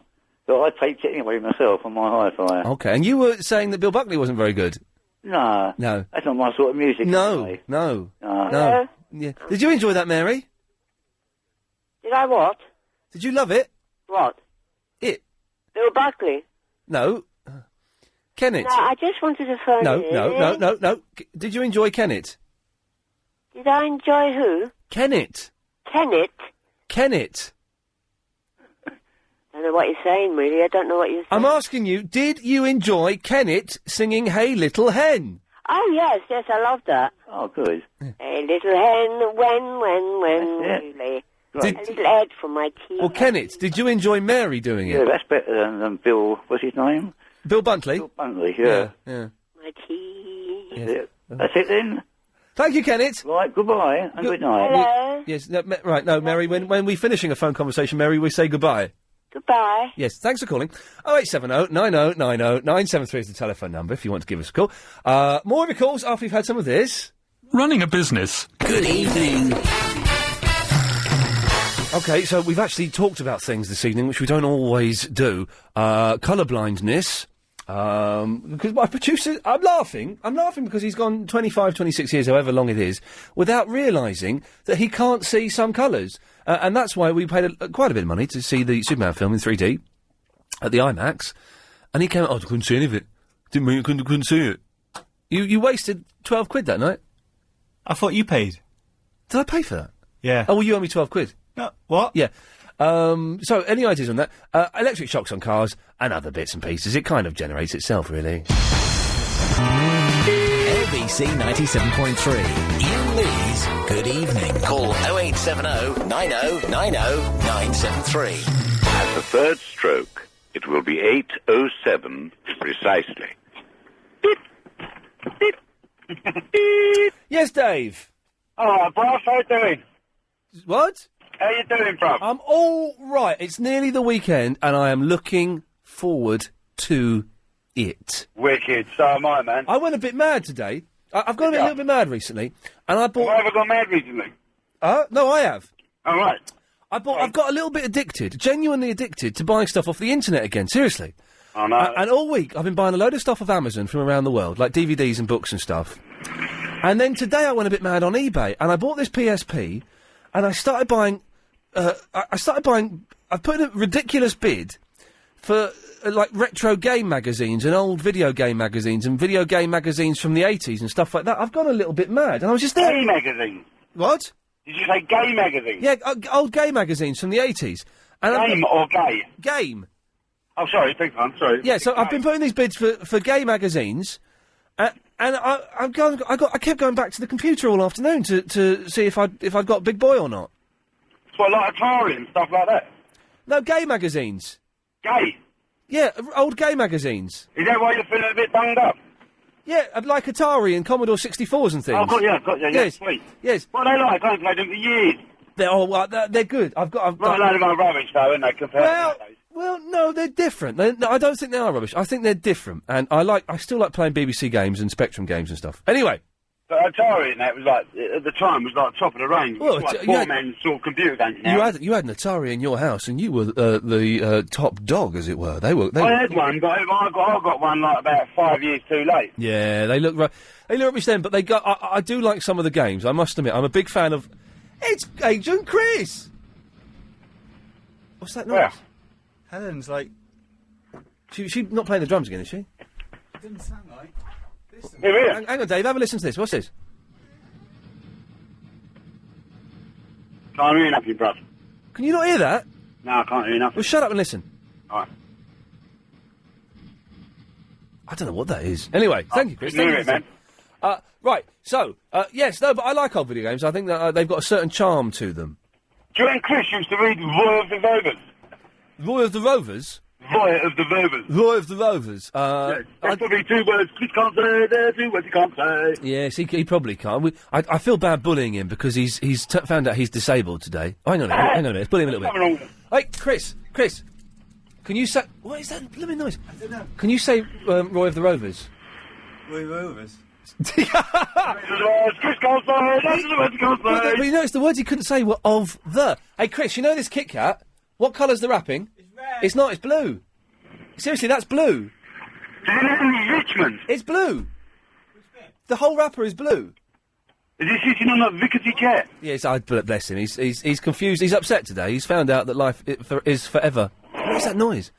Is forever going to be different. I'm making light of it, but I really do wish him well. Thing is, I don't want him working for me. I was up in Crouch End just now. Oh yeah, it's nice there, isn't it? Oh, I'm a cabbie, so I've got up there quite a lot, but I couldn't see the restaurant. Oh, it's the Honeymoon. Honeymoon, thought it was the KFC. No, I know that one. No, huge. The Honeymoon is just it's the best vegetarian food I have. No, it's the best Chinese vegetarian food. The best vegetarian food ever. My new favourite place is Mildred's in Lexington Street. I know that. Yeah, I do know that. Oh, I went there ages ago, and I've been there twice or 3 times. Twice in the past 3 weeks. It is fantastic food. Fantastic. Oh, it's like, because you live in Muswell Hill, bruv, didn't you? That's correct, bruv. I had a job up to Muswell Hill. I'm going up there soon to get a tattoo done. You're going to get a tattoo done? Up Muswell Hill, yeah, Lau's shop. Do you know it? Oh, I do. Yeah, it's off Colney Oaks Lane. You go around the back. Yeah, of that's it. Yeah, yes, it's a weird shop. It's right in the sort of middle of an estate, and then suddenly you come around the corner. A little housing area, isn't it? Yeah, you come around the corner. There's a tattoo shop. Yeah, tattoo parlour. Oh, all right then. Yeah, it's a wicked tattooist, bruv. Is it good in there? It's the business.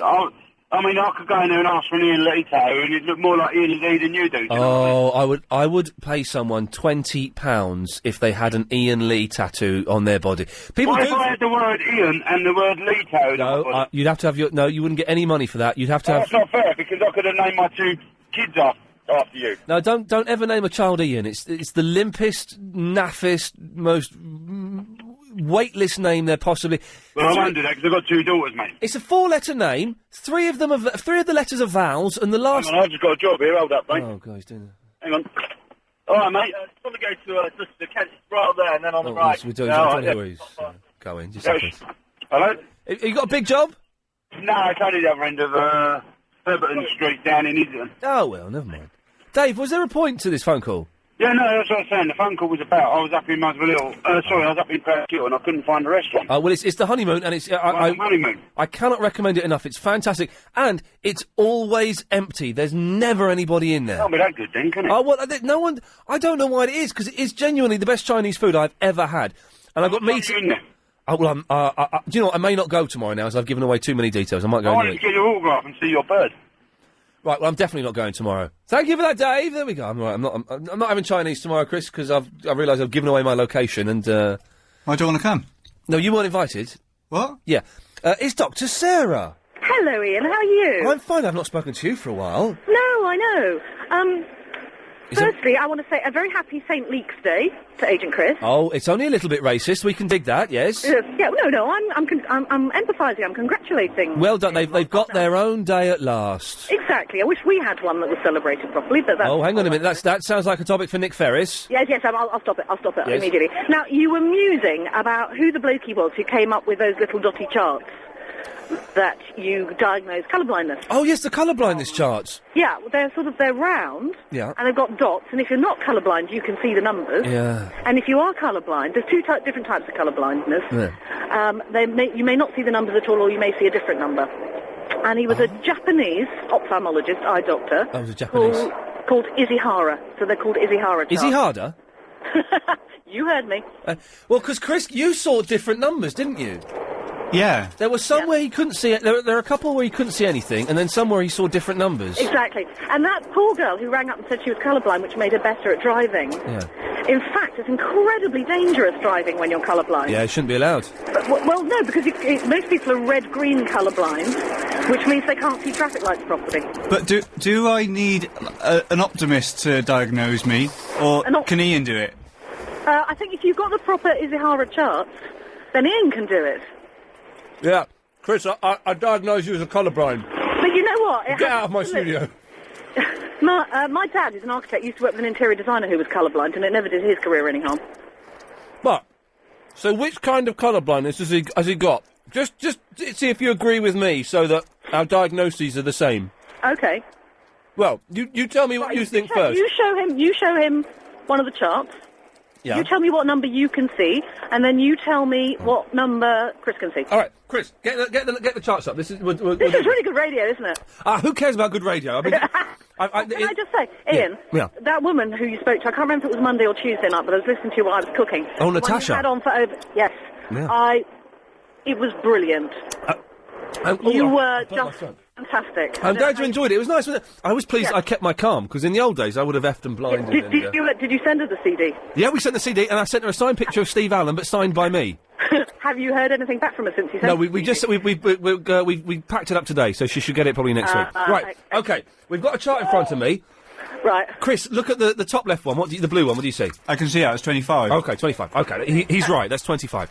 Okay. That's an easy one, because it's just orange on blue. Anyone can see that. Great. Chris, look at the next one. Yeah, pop it down. Which is the next one? Left or down one? Well, right. Have you got any which are sort of green and orange to show him? Don't tell him the answers, Helen. We're trying to work out... This is going to affect whether he's allowed to drive and do plugs or not. Yeah, Helen. It's 9. No, are you seriously saying that's 9? Is he holding it up the right way? Just say what you see. Be honest. Don't, if you see 10? it... Are you saying that... It looks like 10. It's too wide to be just one number. It's 29. It's 29. Right, that's classic red-green colourblind. He's got the red-green, hasn't he? Yeah. That's what I saw. Chris, go down to the third row. What's that one there? I can't even see it. You don't see any number there at all? No. It's the number 6. So he's got classic red-green, hasn't he, Dr. Sarah? He has. Which would explain why the 3D glasses don't work on his head. I know, but I remember when you went to see Superman. Yes, Chris? They're red and blue. What? 3D glasses, they're red and blue. But yes, Chris, kind of a Chris, because you can't see red properly, you can't define the red colours. I mean, it's very sad because... But I can see red. Sorry, I'm eating chocolate. That's all right. My prescription I've written for him is that I give him a dead arm really hard. Would you go along with that? I go along with that. It won't do his colourblindness any good, but it'll probably make you feel a lot better. What? It's for your own good, Chris. You know what? He's deaf as well. It's for your own good. No. Take your medicine like a good boy. No. Oh! It's for your own good, man. It's your medicine. I'll give you another one in an hour. Oh, look, it's number 6. Can you see now? Ian Lee's patented miracle cure for colourblindness. I think there's something in this. I think there is. Dr. Sarah, thank you very much for that. Nice to talk. It's a pleasure to speak to you. Bye-bye, there we go. Well, that's, I'll give you another one in an hour, and we'll see how it goes. Oh, it's only because next week, as we all know, is Be Nice to Chris week. If you know someone who's Chris, called Chris, a Christian, a Christopher, a Christian, male or female, if they're called Chris, next week it's Be Nice to Chris week. I'm not here next week, so I'm here Monday, so Chris will only get one day benefit from that, but never mind. 0870 9090 973. Travel news now, Alan Joyce. And the A3 is still closed. Good evening. A little dip into the archives there. Good evening, Midge. Oh, good evening. Yeah, you're the good evening man, for goodness sakes. And you forgot your cue. Oh, sorry. You muppet. Right, do it again. Okay. Good evening. Good evening. I do it better than you do. What's going on? I've getting a bit of cold, Ian. Are you bummed up? Well, slightly. I didn't know you could have degrees of it. Wow, okay. Well, actually, Ian. I do, yes, I do. You should give Chris, give him one every now and then. Why wait an hour? Good evening. Good evening. Can I just interrupt at this stage and say, good evening. Good evening. I tell you what, I watched, this isn't funny actually, but I watched a documentary about Blondie yesterday. All right. She's gorgeous. The pop group. I cried 3 times in it. I cried watching the documentary. And one of the reasons I cried, and I was a little bit too young for Blondie. Because they're rubbish. Shut up, Chris. The tide. They weren't as good as They weren't great, but the greatest hits are good. But beyond that, you don't want to. But they weren't quite recently as well, weren't they? Maria, you gotta see her. Anyway, one of the reasons I cried because I was a little bit too young for Blondie, so I kind of missed out on them. But when they were at the peak of their fame, she was the most beautiful woman I've ever seen. And I was watching this documentary and thinking, God, when they were having their hits, she was stunning. Just stunning. And you see her now. And she's old now. Well, she's old, and she's a chubby old woman. And, that's what she is. She's a chubby old woman. Still something about her. But it just made me feel sad. I don't know why, because it's just people getting old, isn't it? But that happens, and that's... It's life, isn't it? It is life, but she was just stunning. Chris is going to look her on the internet. Blondie woman. What do you mean blondie? No, type in Debbie Harry. Hang on a minute, Mitch. Type in Debbie Harry, not Blondie woman. Oh, no, that's right. Yeah. Right, now go to America. You've got to search all of Google, not just the UK. Oh. Go on. Images now. Oh, look at her. Just look at her. Not in that. She's way into her 60s, isn't she? Yeah. She must be. Yeah, she must. Oh, look at her face. She's so beautiful. She was about 30 when they got really big. I didn't know any of this. Go back, Chris. There's better pictures than that. Let me find. I'll find you a good picture of Debbie Harry. Oh, look. Oh, God. Just look at her. And I fell in love with her. Oh, she's so stunning. Where's the violin? Look at her. Beautiful. Anyway, that made me feel sad. And then other things made me feel sad. And then there's a really awkward bit at the end where they've all got back together, obviously, except for 2 of them. 2 of the original Blondie aren't in Blondie anymore. And they didn't say why, but it's a guitarist and the bass player. Right. And they sued. Anyway, they got inducted in the Rock and Roll Hall of Fame. And the rules are only the original band can go up on stage and collect the award. So it's the original guitarist who got sacked. He's up there. And they all make their little speeches. And then he turns to Debbie Harry and says, it'd be great if we could play with you one more time. And she just went, no. He said, no, go on, please. He started begging. He said, pretty please, can we play with you one more time? She said, no, you can't. My band are up on stage. I'm playing with them. You can't. And it got really nasty. It was really uncomfortable. Well, what happened then? She got a different band? Well, no, it's still kind of Blondie, but just not the same guitar. It's a different guitarist and a different bass player. Oh, so she's still going then? Well, Blondie is still going, yeah. All right. But and she's her voice still before my time, but her voice still sounds good. I've heard of her. She's just, and I fell in love with her. And it's like the Who song "Pictures of Lily," except I wasn't doing that. But I fell in love with a woman from the olden days who doesn't exist anymore. It should be like... If that's it should pizza, be like Chris, if Kim that's Basinger. pizza that's being delivered, I don't want it. Ian, Yes. is she like Kim Basinger? Ooh, she's blonde. Oh, look, she's so beautiful. Look at that. Just But perfect. has she aged good, even though she's a bit chubby? No, she hasn't. No, she hasn't, really. Chris, is it pizza? It's not pizza. Okay, good.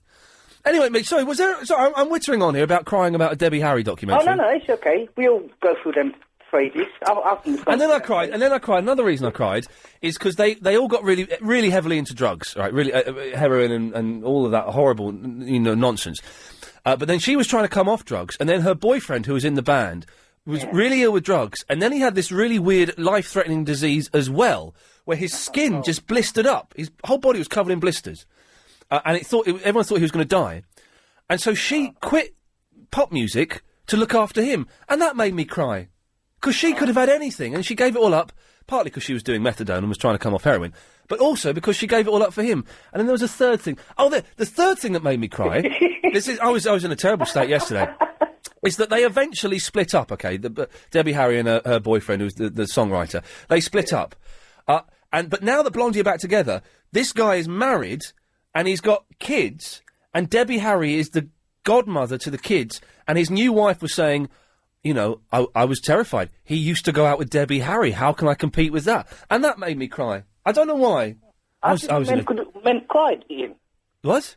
I didn't know men cried. I cry at adverts. If I see a good advert, I start crying. Seriously, if I see an advert that's a bit emotional, I can't stop bawling. Oh, no.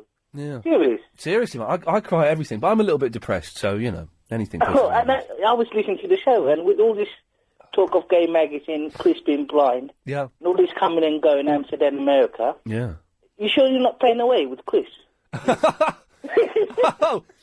If I were to play away, Chris... Because I thought you had a girlfriend already.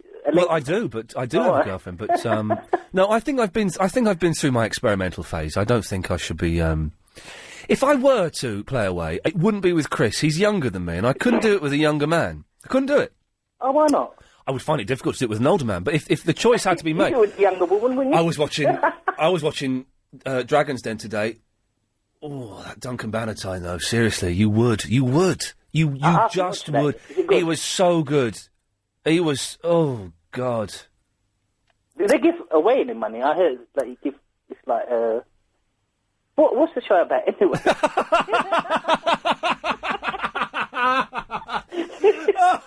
Oh, yes, the show is about them giving away money. That's it. That's basically it. All right. Yeah. Well, Midge, listen, thanks for that. That's okay. And well, have a nice. We're going to miss you, mate. Well, I'm here till Monday. Oh, excellent. And then it's Tony Abstis filling in for me next week. All right. Oh well, talk to you soon then. I didn't hear what he said at the end there. And I nearly asked him what it was he said, and I thought, well, no, mysteries. I want mysteries in the world. We know the Bermuda Triangle doesn't exist. We know that ghosts don't exist. I don't know what Midge just said then, and I never will. Oh, there's no break at 55 there. It's queued up perfect. It's typed on my screen. It's been typed there for the last 5 minutes. It's queued up perfectly, though. It was a perfect queuing, wasn't it? It was bang on 55. I had like a sort of witty little sentence.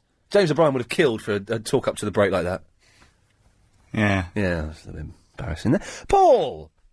Ian, how are you? Good evening. Good evening. Yes, I'm good. I'm good, because it's nearly the weekend. Now, do you remember a few weeks ago, so I'm in my Porsche, so it's You're the magic dude. Yeah, I sent you a DVD, and then the next day you had a car accident. Yes. And I thought... It's a coincidence, isn't it? Or is it coincidence? Or is it sabotage from Paul? I don't know, I thought, was it that bad?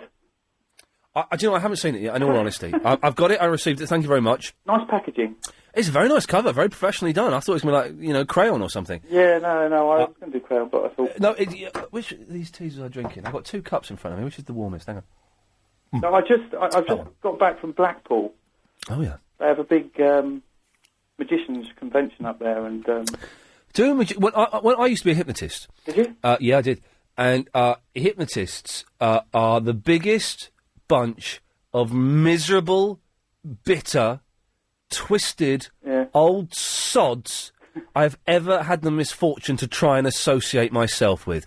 Awful people who were all jealous that Paul McKenna had made a TV show, were all protective of their crap routines, and were defensive if anybody younger tried to become part of that circle. Are magicians like that? Well, some are. I mean, a lot of magicians are old school. What I tried to do with my film was just sort of show what I saw as magic. So I just interviewed people like Joe Pasquale and Paul Zenon and stuff. I mean, it's got... Paul Zenon's good, isn't he? I like Paul Zenon. There's drunken commentary on there, and people didn't really like it. Oh, blimey. I will watch it. I've not got around to it, but I will watch it at some point in the next couple... Not next week, 'cause I'm away, but maybe the week after. What are you doing? You're going to the States for what? I'm filming a thing for Sky, where I'm... I don't know if I'm supposed to... I don't care. Who cares? I'm filming a thing for Sky, where I'm hanging out with some Beckham lookalikes. Oh, good. And I'm pretending to be their manager. And trying to, do things. But I can't really... I probably shouldn't say any more than that. Well, best of luck with it. Yes, it'll be interesting. Fingers crossed my visa's going to turn up tomorrow as well, so that's everything in place. Yeah.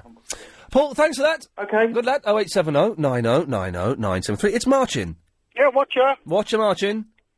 You were talking about Debbie Harry making you cry. Oh, God, she was so... And I never realised it, because when they were big, I was about 8, and I'd never really paid much attention to them. I was aware of the songs, the hits, but she... Oh, she was so beautiful. Such a beautiful young woman. Yeah, I saw her on stage at what was then called the Hammersmith Odeon. I think it's now called the Apollo. It's always the Odeon in my mind. Me too. It's the Labots Apollo now. No, it's not. It's the Hammersmith Odeon. Yeah. This guy climbed up on the stage, got within a few feet of Debbie Harry, and she kicked him where it hurt. Oh, in the ghoulies is the medical term. He fell to the ground, and I'm sure he was crying, but at that top point, one of the guitarists kicked him. Oh, fantastic. Wait, what year was this? Oh, back 78, 79. Because they were, it's hard to believe now, they were a punk band when they started from the Bronx, and so that kicking people off the stage is... no, the guy didn't get kicked off. The two bouncers came on and gave him a good kicking as well. Do you know, I think they might have mentioned that in the documentary. They mentioned a concert in England where where the guitarist kicks someone in the face and then gets Debbie Harry out of the way. Debbie kicked him first in between the legs, and that made him fall. The rest of it was just sort of immaterial. But I tell you what, no one else got up on the stage. No, I bet they wouldn't. There should be... I tell you what I've seen, and this is... I hate Simply Red, but I want to see the video footage of this. I've seen still pictures of this, that Hucknall did a concert in Cuba last year, or maybe the year before. I don't know why. He's an arrogant idiot. But some kid gets up on stage, someone in his 20s gets up on stage, and I've only seen still pictures of it, and Hucknall, he's singing, "Something's got me started, money's too tight to mention," or whatever it is, one of the rubbish songs. He kicks this bloke in the face, and you see this guy fall off the stage. Now, I kind of got respect for him, because you don't know if someone's going to go up there and kill you or not, do you? No. Oh, OK. Thanks for that, Martin. If anyone knows... I'm going to check the YouTube during the news to see if the footage of Hucknall kicking a kid in the face is on there. Thank you. LBC 97.3. Iain Lee's Good Evening. Good evening. Oh! Something's got me started. I give it all up for you. Yes, I give it all up for you. Life is a roller coaster. What? That was Roland Keating. What? You said it was main hit? No, that was Roland Keating. He did a video where he was on a roller coaster, but he didn't sing the roller. What was the song on the roller coaster video? Because I know my friend Rufus was in the video.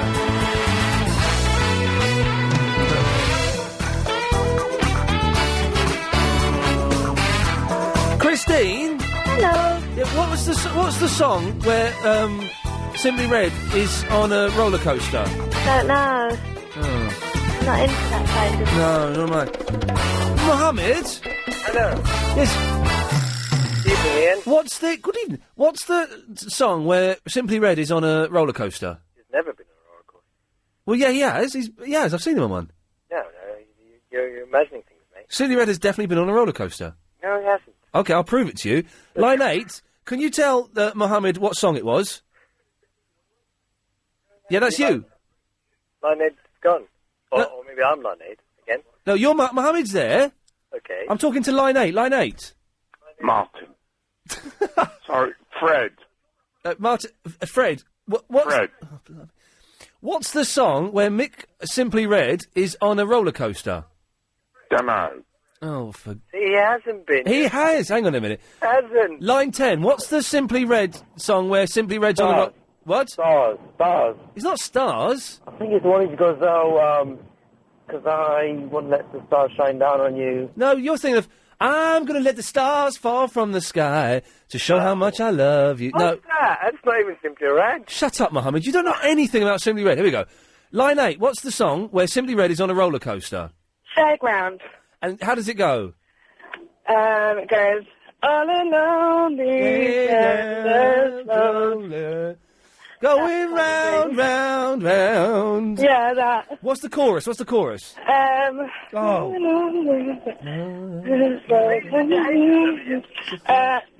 fairground, on the way. Something like that, wasn't it? Fairground at the sidewalk of life.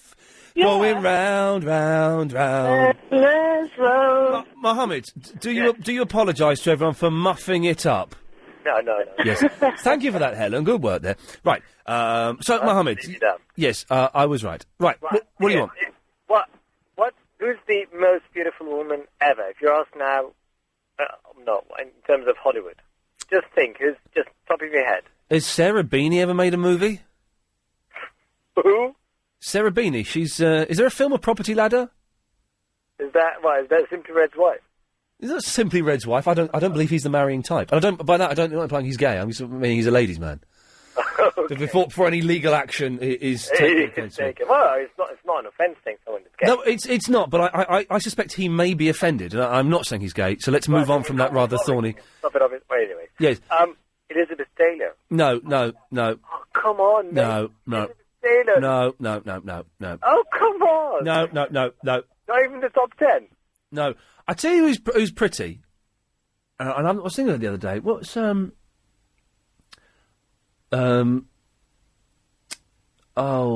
Meg Ryan's quite pretty, isn't she? She's not beautiful. Meg Ryan's quite pretty. She is, but she's flat. But she's all right. She's flat. Are you saying? Are you talking about her hooters? Mohammed, that's irrelevant. It is. Well, it's not really, but it's irrelevant. We're talking about fashion. But she's disappeared. I wonder what Meg Ryan looks like now. Yeah, I don't know. I've seen her once on television, and she's grown extremely old, scaringly. And that's the same thing with Elizabeth Taylor. Elizabeth Taylor's birthday, if anyone is interested, was a few days ago. Mohammed, are you a homosexual? I'm not, unfortunately. Oh, okay. Unfortunately. Yeah. Well, the very fact that you're saying unfortunately means you'd like to dabble. And do you know what? You're allowed to dabble, even if you're not one. Well, I have, but no, I haven't. But I don't. I mean, I can't stand. Suspicious I like about hanging Mohammed. out with men more than women. But anyway. But do you like to hang out in bed with men more than women? No, not in bed now. Okay. No, that's the problem. Then you have, if I can just sleep with a woman and then spend the rest of the day with I men. wonder what it's like to live life as a lady lesbian. I don't know, but they're more mad. But they're just... Yeah, they're mad. So mad. Yeah, they're mad, those I mean, lesbians. women are mad per se. Yes. Lesbian women are just mad. Yeah, absolutely. And do you know what, Mohammed? You can safely make that sweeping, slightly offensive generalisation and get away with it. Yeah, I think so. Yes, okay, lovely. Not a clue what that fruitcake was on about. No, not a clue at all. Christine. Hello. Hello, Christine. We're not mad. No, I know. Mohammed was talking about his backside. First, we thought Elizabeth Taylor was the most beautiful woman in Hollywood. Not true. And then he's making only vaguely offensive, sweeping statements about women, lesbians. And I stopped before he got into to other groups. That my voice is going. That's better. Anyway, Christine.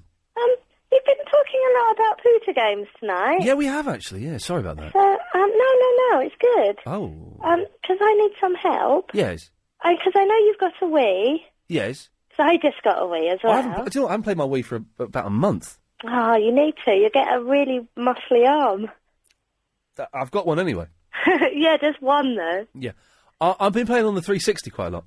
Yeah. I can't do that. Why? Too hard. Yeah. All the games, you have to have one wiggle stick for the camera and another wiggle stick for walking, and I just can't do both at once. I know what you mean. It's tricky if you're a bit stupid, yes. Hey! Steady on. I'm loving the Wii, though. It's actually one that I can play. It is brilliant. There's no denying it. It is a fantastic games console, and they need to bring out some more games, though. There's not that many games for it at the moment. But I think in March... The new Mario game is coming out, which is supposed to be superb. Yeah, I saw another game, and it's about like little creatures that you have to control and send on little crazy missions around the house. Right. All right. Like a bit like a Pikmin type thing, but Oh yeah, Pikmin was good. Yeah. I didn't really understand it, but it looked quite good. I got really into Pikmin for a while. Actually, I forgot about that. Huh. But no, yes, I bought a PSP, which because I killed my PSP last night. I did a thing. heard. I bricked it.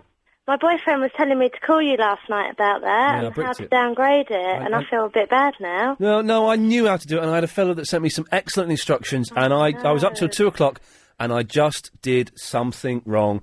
But it doesn't matter, because I've got one that's, the one I got off eBay has been done already. Because he was going, call Ian. And I was like, no, I don't know what I'm talking about. You call him. And he was like, I'm not going to call him. Can I just say, without dwelling too much on the geeky side of things, and I mean this genuinely and not in a pervy way, okay? How old are you, by the way, Christine? 29. Okay. It's very sexy, and I genuinely mean this. Uh-oh, my other phone's going. Hold on, let me hang them up. I'm trying, this is what happens. Sorry. when I'm trying to I'm all on my own tonight. Oh, yes. I'm just playing my DS. Oh, God. Have you finished with the other phone? Yeah. No, I just hung them up. It's very genuinely sexy hearing a woman talking knowledgeably about computer games. Because I know it's another sweeping generalisation that girls don't like games. They do like games, but it's very rarely you come across a girl who talks knowledgeably about games. Oh, turn that bloody phone off! Going again. I'm going to hang up. I'm going to take it off the hook. Hold on. Right. Okay. Yeah. Okay. Hey, Frank Sorry. Sidebottom's coming in April. Oh, that's good. I loved it April when the I heard it in 17th. December. Yeah, it's April the 17th he's coming in, which would be good. He's a part of his world tour, apparently, for his new album and stuff. But, no. What I wanted to Yes. ask you, Yes. you know the Wii is all online? Yes. Well, you know, like, you have your little characters and stuff. Oh, yeah. If anyone doesn't know, the Wii is a games console where you wiggle everyone knows what it is. What am I talking about? Yeah. Yes, you have your little characters, yes. Can you play other people online? Like games? Yeah. Like you can on the Xbox? Yeah, I think you're going to be able to. But there aren't Not any yet. games that you can do it on yet. Okay. Yeah, I think you can. Maybe you can play Call of Duty against each other, can you? What, Call of Duty on the Wii? Yeah. Does that exist? Yeah, I've not got it, because it's a point and shoot, and I don't like that. No, I'm not going to do that. No, I think you can, yeah. Ah. But what I don't like about the Wii, and this is the last thing, then we'll move on, because I can hear people Okay. switching off, is that whereas if you're on the Xbox, you've got a username. Like, I'm not going to say what mine is, but you have like a little name. But the Wii, you have like a 10-digit number that you have to type in. Well, what's the point of that? Got that on the DS. Yeah, it's annoying. I got friends on the DS. I've got one friend on the DS, and we play Super Mario Karts. Oh, Christine, I have to go, because people are switching off. Okay. Thanks a lot. Bye-bye. There we go. I'm allowed to have a little slightly self-indulgent. I can have a little slightly self-indulgent geeky moment, can't I, Bavin? Absolutely. Thank you. What can I do for you, sir? Hottest woman. Yeah, in Hollywood. In Hollywood specifically, it seems to be, yes. Gabrielle Anwar. Ooh. Scent of a woman. You know, Al Pacino's blind. He's sitting there in a restaurant, and he says, hoo-ha, I want to have a dance with that girl. And he picks up this woman, just random girl having dinner, and has a tango with her on the dance floor. Yeah, she was I'd say it was hotter, but she's not hot now. She's really rough now. Yeah, but anyway. But I just... One of those moments. Kelly LeBrock in Weird Science. I haven't seen that one, actually. Oh, it's two geeky boys. Oh, it's so typical of the 80s, this film, but it was good at the time. Two geeky boys managed to create a woman out of a Commodore 64. They have like a computer, and they make... remember that. Yeah. They had a little chat program on telly a couple of months ago about the evolution of all these kind of computer shit, stuff and all that. Yes. You nearly said the word there. No, well, you did say it, but we can get away with that. Good lad. Okay, and I remember seeing that. But talking about that, if you're talking about going back in the day, you know, you're saying about Meg Ryan? When Helen met us, she had stuff happening back in the day. Yeah. Who did? Meg Ryan? Meg Ryan, she had stuff happening. She was hot, man. Yeah, she was, but it's just, you know, afterwards she did a good old parky. She gone down in the... Oh, that was it. She went all weird on that. Bavin, listen, I've got to go, but thank you very much for that. But Kelly LeBrock... let's play the jingle, and then we'll have a quick chat with Alan.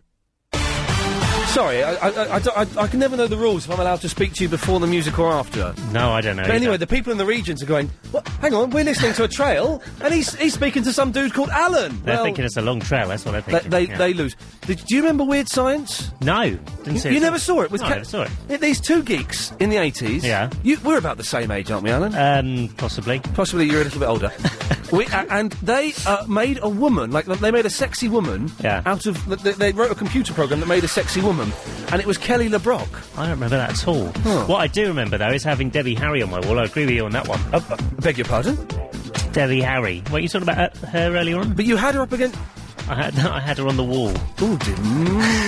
Let's have the trouble from Mucky Alan, shall we? Okay. A3 is closed, heading out of... Please, good evening. Well, I hope it goes back to being a news-based station. Paul is in Fulham. Hello, Paul. Hello, good evening. Good evening, Paul. Good evening. Good evening. Have you seen the box set of the Waltons on DVD? Have I... Wow. Do you know what? Of all the sentences you could have constructed using all of the words in the world, that was not the sentence I expected to come out. Have I seen the Waltons box set on DVD? Yeah, it's really good, it is. No, I haven't. It's worth watching. Why? It's the Waltons, isn't it? Yeah, it's a good programme, one of the best programmes there ever was. Excuse me, I think the acid that I may have taken 12 years ago at college has finally kicked in. What? I haven't taken acid, by the way. Well, maybe I have. It doesn't matter. It's fine. It was a long time ago. It was at college. Everyone was having a party. I don't know what happened. Yeah. What? The Waltons? Yeah. It's not brilliant, is it? Yeah, it's very good. It's a good programme. Good to watch. What makes the Waltons better than, say, the Knight Rider? Just it's a family programme. It's quite good, a family programme is. Has it got a car that can talk in it? No. There we go. I win there. And is it every episode of the Waltons that ever was made? Up to series 4 at the moment. Okay, and you're buying them all, are you? Yeah. And I like to watch Coronation Street on DVD as well. Got the box set of the Coronation Street on DVD as well. Is that the whole series? Not really, no. No, 'cause that would be a lot. Then you have a nice evening. And you, Paul, are you off to watch the Waltons now? Now I'm going to listen to more of you on the radio. Are you going to listen to Clive Bull at 10? Yeah. I'm a first-time caller, by the way. Oh, no, listen. Hey, listen, you're doing a superb job. I don't really think I'm bullying you. I'm just slightly surprised that someone is such a fan of the... did you like Little House on the Prairie? No. Because I thought they were quite similar. Yeah. Well, thanks, Paul. Okay, then. Bye-bye. Take care, bye. Bye. What a nice fella. I'm surprised by that, but a nice gentleman nonetheless. Phil, were you a fan of the Waltons? Good evening, John Boy. Yeah. Good evening, John Boy. I remember watching it very young, but then when I got to about 11 and 12, when things started moving, yes, everything started moving northwards. Listen, I don't mind the Waltons. If they haven't shown it for years, but if it's on a Sunday afternoon and there's nothing else on, I can sit in front of it and quite happily watch it. You know, it's not anymore, although I've not seen it on for a while. Well, a long time. I'm not usually alive on Sundays, so... I sadly am. Anyway, what can I do for you, Philip? My friend also had a very fetching picture of Debbie Harry on a wall. Yeah. She was completely in the buff. Oh, you're having a laugh. Arms across her chest. Oh, you're right. Well, you know I'm on the Google now, so don't you? You find that, but it was huge, his poster, although I was only about 8 in 1980. Debbie Harry naked. But they were into darts also at the same time. You can guess which bits were obliterated by the darts after... Really? They aimed darts at her bazumbas? Let's have a little look. Debbie Harry, she's so beautiful. You'll definitely like that picture. If I can find it. Is she naked there or has she got clothes on? Oh, God, she's just... I'm actually in... This is really weird. I'm genuinely in love with someone from... 25 years ago, 30 years ago. How messed up is that? It's okay. I can't find Just find yourself a girlfriend and you'll be okay. Let's try nude, because naked isn't giving me... isn't yielding anything. Oh, there's a picture of Debbie Gibson. She was hot as well. Debbie Gibson? No. Debbie, I used to be into Debbie Gibson a little bit. I bet you was. Yeah. Yes. No, she was a bit too Oh, look at her. Whimsy. No, she's. I can't find her naked, but thanks for the image is logged in my head now, Phil. Yeah, it's fantastic. It's got a blue background. Yes. It's stuck in my head as well. Blue background, and it's just obviously from the knees upwards. Well, I shall be poring over the internet this evening trying to hunt it down. Wicked. Thanks for that, Phil. 0870 90 90 973 is the phone number. The phones have gone a little bit busy, actually, so we're here till 10. And then Clive Bully's on at 10, so, oh, gosh. I'm actually in love with her. Can that happen? Is the song Pictures of Lily, although the purpose that the young man was given the pictures was to ease teenage tensions, shall we say. But he fell in love with the woman in the picture. Is that possible? I think it might be, because I've genuinely fallen in love with a woman from 30 years ago. Oh, God, it hurts. Philberto! Hello, how you doing? Oh, it's Mucky Philberto. Hey, I remember this song, Pictures of Lily from the Who. Yeah, and you know what it's about, don't you? It's about touching yourself. Yes, it has a similar premise to the Divinals' I Touch Myself, except that's the ladies' perspective. Do you remember that song? No. When I think about you, I touch myself. Yes, I do. It's a good song, that. There were three things I want to talk about, but I don't know what to talk about, so I tell you them and then you choose. Okay. Firstly, you're talking about things that make you cry on the television. Now, so much is making me cry. I can talk about this. Yeah. Or also you're talking about the Xbox 360. Yeah. I'm on this as well. And the film Weird Science. So which one do you want to talk about? I think we've probably done enough for computers for this evening. Okay. So let's go with Weird Science and see how we get on with that. Weird Science with Bill Paxton as the brother. Chet. Oh, was he the violent brother that used to beat them up? Chet. Yes, he was called Chet. And there's a man called Anthony Michael Hall who played the one who pretended to be black in the club. Oh, yes. Take me in the Family Jewels. Yes, Take me in the Family Jewels. He's quoting Weird Science to me, but I remember it now. He's saying Remember? It doesn't. I watched the film a couple of years ago. It doesn't stand the test of time very well, does it? I only saw it for the first time 2 years ago. I thought it was fantastic. Oh, okay. Well, maybe then. I just remember it being a lot sexier. It was so funny with the man with the bad face from Hills Have Eyes when he comes in the motorbike. Oh, yeah. Crash into the wall. Oh, sorry, we have lunch sometime. Yeah, he does. He's in it, isn't he? Yes. So but you can see how. I mean, I don't know what year that film came out, but I was probably about 14 when I saw that. But do you know what? When I saw that, I look at Kenneth Block, like you were saying, from Debbie Harry. Yeah. And have you seen Woman in Red?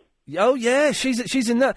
Have you? If you look at her now, oh dear. I know, but she got married to Steven Seagal. Did she? She got married to Steven Seagal maybe 10 years ago. I'm a cook. Well, Roberto, you did so well on that. I'm going to give you 1 minute. Okay. To talk about whatever the first thing was you were going to talk about.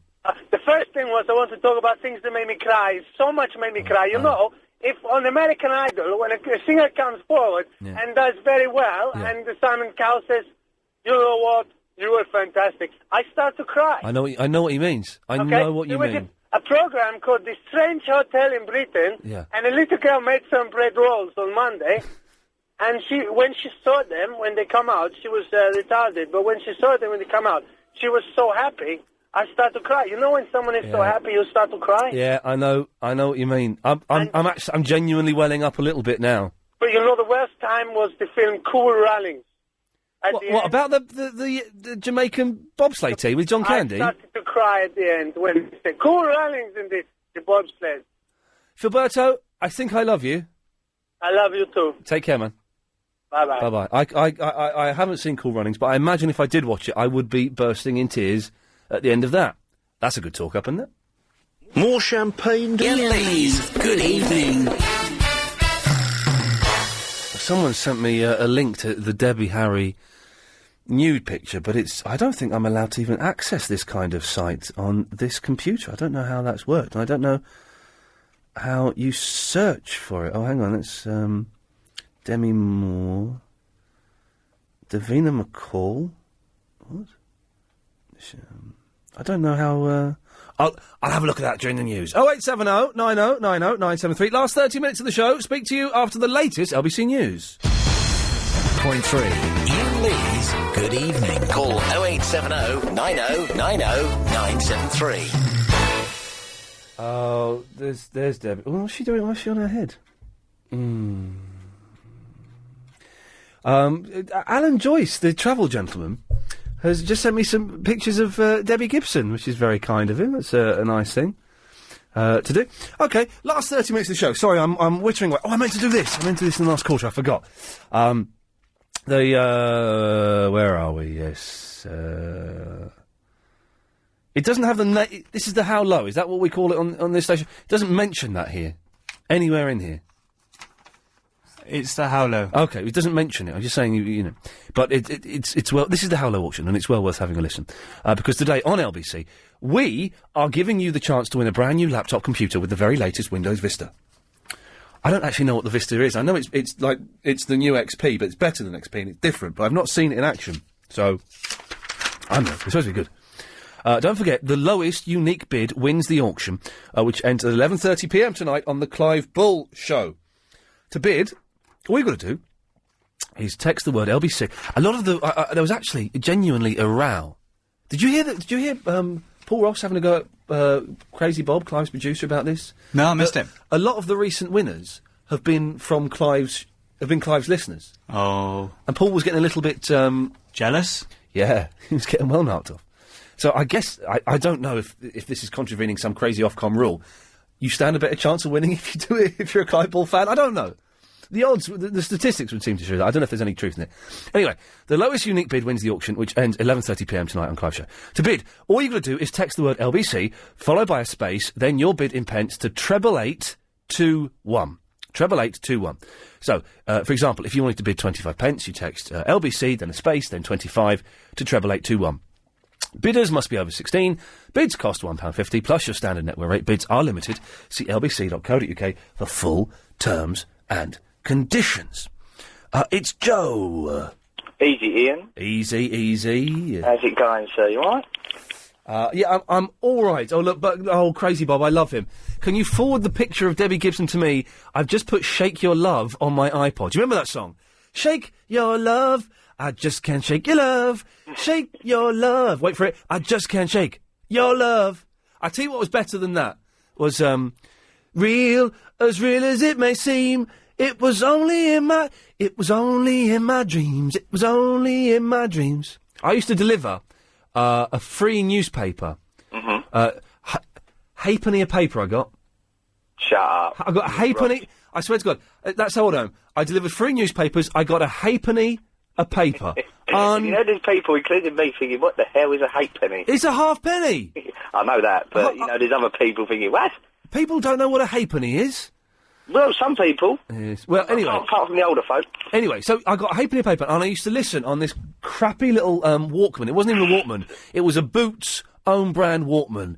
that played at all kinds of speeds, and I would listen to, on one side, I had a tape, on one side I had the Debbie Gibson Electric Youth album, and what was on the other side? On cassette. On cassette. Oh, the old cassette. And what was on the other side? I can't think what was on the other side. Probably recorded at the top of the pops. Something like that. Or the charts. I used to record on audio cassette. I used to be really into my martial arts films, like Jackie Chan and Bruce Lee. Yeah. And I'd hire them out from the video shop on Betamax. Mm-hmm. And I would record them onto audio cassette so I could listen to them later on. But just the audio? Just the audio. I'd get the badly dubbed martial arts. Yeah, exactly. So it's badly done. So I'd watch it once, and then I'd make sure there's no one in the house. I'd put it on again really loud and put a tape recorder in the room and record it, and then listen back to it. How messed up is that? I don't think you should be telling people. No, I should keep these things to myself. You should, my friend. Anyway, Joe, what can I do for you? Listen, you know Valen keeps banging on about him and his audience with. Why don't you and Bill Buckley do one? Because I'll tell you something, you'd probably wipe the floor. We could do. Do you know what? I think you two would be a blinding bounce of each other, be really good. I'd certainly pay to see you. If I did it with Buckley, though, I wouldn't want to be like me first, then Buckley second. I'd want to do the whole show with him. Yeah, that's what I'm thinking. I'd want to. What Valen does, do it, the pair of you together. And but the thing is, it would be a proper show, right? We'd have like a band. And we'd come out. You'd have a cravat on, wouldn't you? I'd have a cravat, and and he'd have a top hat and tails. Yeah. And me and Buckley, we'd come out at the start and we'd sing a song, And then Buckley would go off, and I'd make some jokes and do like 10 minutes of stand-up. Then Buckley would come out, a little bit of banter. I'd go off for 10 minutes. He'd do some stuff. Then he'd sit down behind the piano, sing one song on his own. Then I'd come out and sit on a stool beside it. I've got it all worked out. I'd come on, sit. You should do it, Ian. It'd be good, wouldn't it? It would, and I tell you what, you'd fill out the Fairfield halls quicker than any other way everyone else has done it. I'd love to be sat there singing a couple of songs, like funny songs, slightly rude songs, where you think you're going to say the F word and the C word, but you don't. You say different words instead. She was feeling horny when she bought a duck. He went out, but he didn't have any luck. You know, that kind of thing. So you think you're going to say something else. You should do it, Ian. Seriously, my friend, because I would certainly pay, and I know there's a lot of other listeners who pay to come and see you. Well, maybe. Keep it in the back of your mind, friend, because I'll tell you what, I think it'd be great. All right, Joe. Brilliant. I'll put it. I'll suggest. You put it to him. I'm just planting that seed of thought in your head, my friend. Well, Joe, thank you for that. All right, take it easy. Good lad. He's not getting any money from it if that happens. That's those shows. Can I be in it? No, sorry, mate. It's just me and Bill. Maxie's in James O'Brien's. I know, and I think that's a mistake. Although Maxie's done very well out of it. Is he? The rumours are to be believed, yes. It's Francesca! Hello. Hello, Francesca. Hello, Ian. Hello, my love. Hello. It's nearly the weekend, and I've kind of slipped into a weekend. I've got a great day tomorrow. My day tomorrow, okay? Yeah. Passport's getting delivered to me before 8 o'clock. That's not so great, but it's good that I'll have it. What is it? What's being delivered? My visa and my passport to go and work in America for a week. Yeah, so yeah, that's been delivered before 8 o'clock. Yeah. Then I'll go back to bed for a couple of hours. Yeah. Get up, play on my new PSP in bed. Yeah. And then at 3 o'clock, I'll be watching this Sunday's episode of Lost, and then talking about it for an hour with some geeks, and then coming and doing this. What a great Friday! I've got to go to work. Oh, well. Well, I want to talk about Filberto. Oh, yes, the slightly pervy Portuguese guy. Yeah. Is he Portuguese? He's a Portuguese. Is he... Do you know what he looks like? Why, do you want some? Yeah. Oh, really? Yeah. I don't know. Hang on, let me see if I can find his phone number on here, and I'll see if I can call him back. Oh, hang on a second. I might. Hang on. Was he the one the other night who was talking about the threesomes? Yeah. He'd miss. Why? Would you like to have a threesome with him? No. I just want to know what he looks like. Oh, let's find out. I've just started dialing him. All right then. Oh, hang on. Why is that broken? Oh. That's not good. Hang on a minute. I can make this work. All right. Dial. What's going on here? Why is this not working? Here we go. All right. Hello? Hello, Filberto. It's Iain Lee. You're on the radio again. What? Yes. I don't know. Are you listening to the show now or not? No. Why? Because I'm thinking about tonight because I'm going to a club. Oh, okay. Well, anyway, this hot woman called Francesca has called in. Really hot. And she wants you. You're joking. But she wants to know a little bit. I'll let you two talk. Away you two go. Go on. Hello? Hello? Were you on the other night and you were talking about 3 women? No, having 2 women. 2 women and me. Yeah, that's what I mean. 3 people. Yes, that was me. Were you listening? Yeah. What do you look like?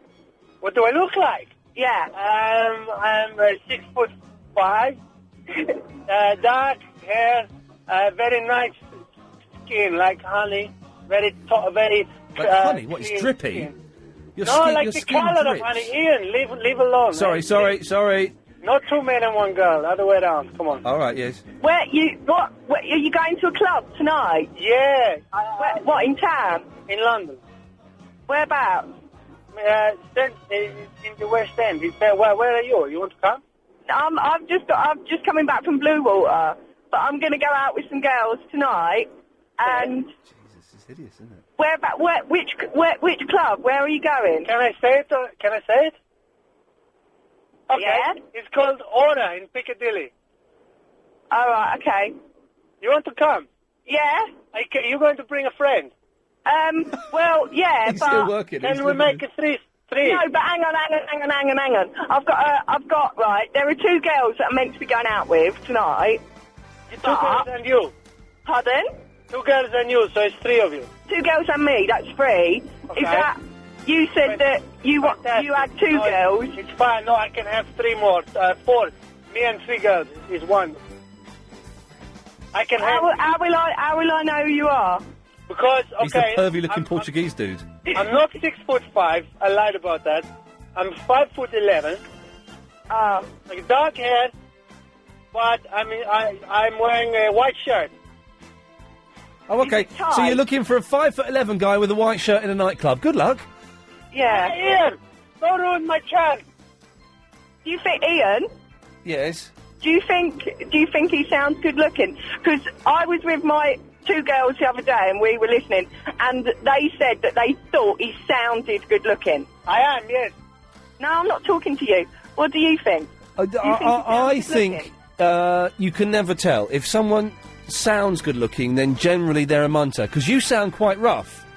But I didn't. No, I'm well fit. Well, that's what I'm saying. What do you look like? What colour hair is it? I've got brown hair. Not you. Sorry. I've got blonde hair. How tall are you? 5'10". You're not that much taller than me. Yeah, he's too short for you, Francesca. You want a 6'2". 5'11".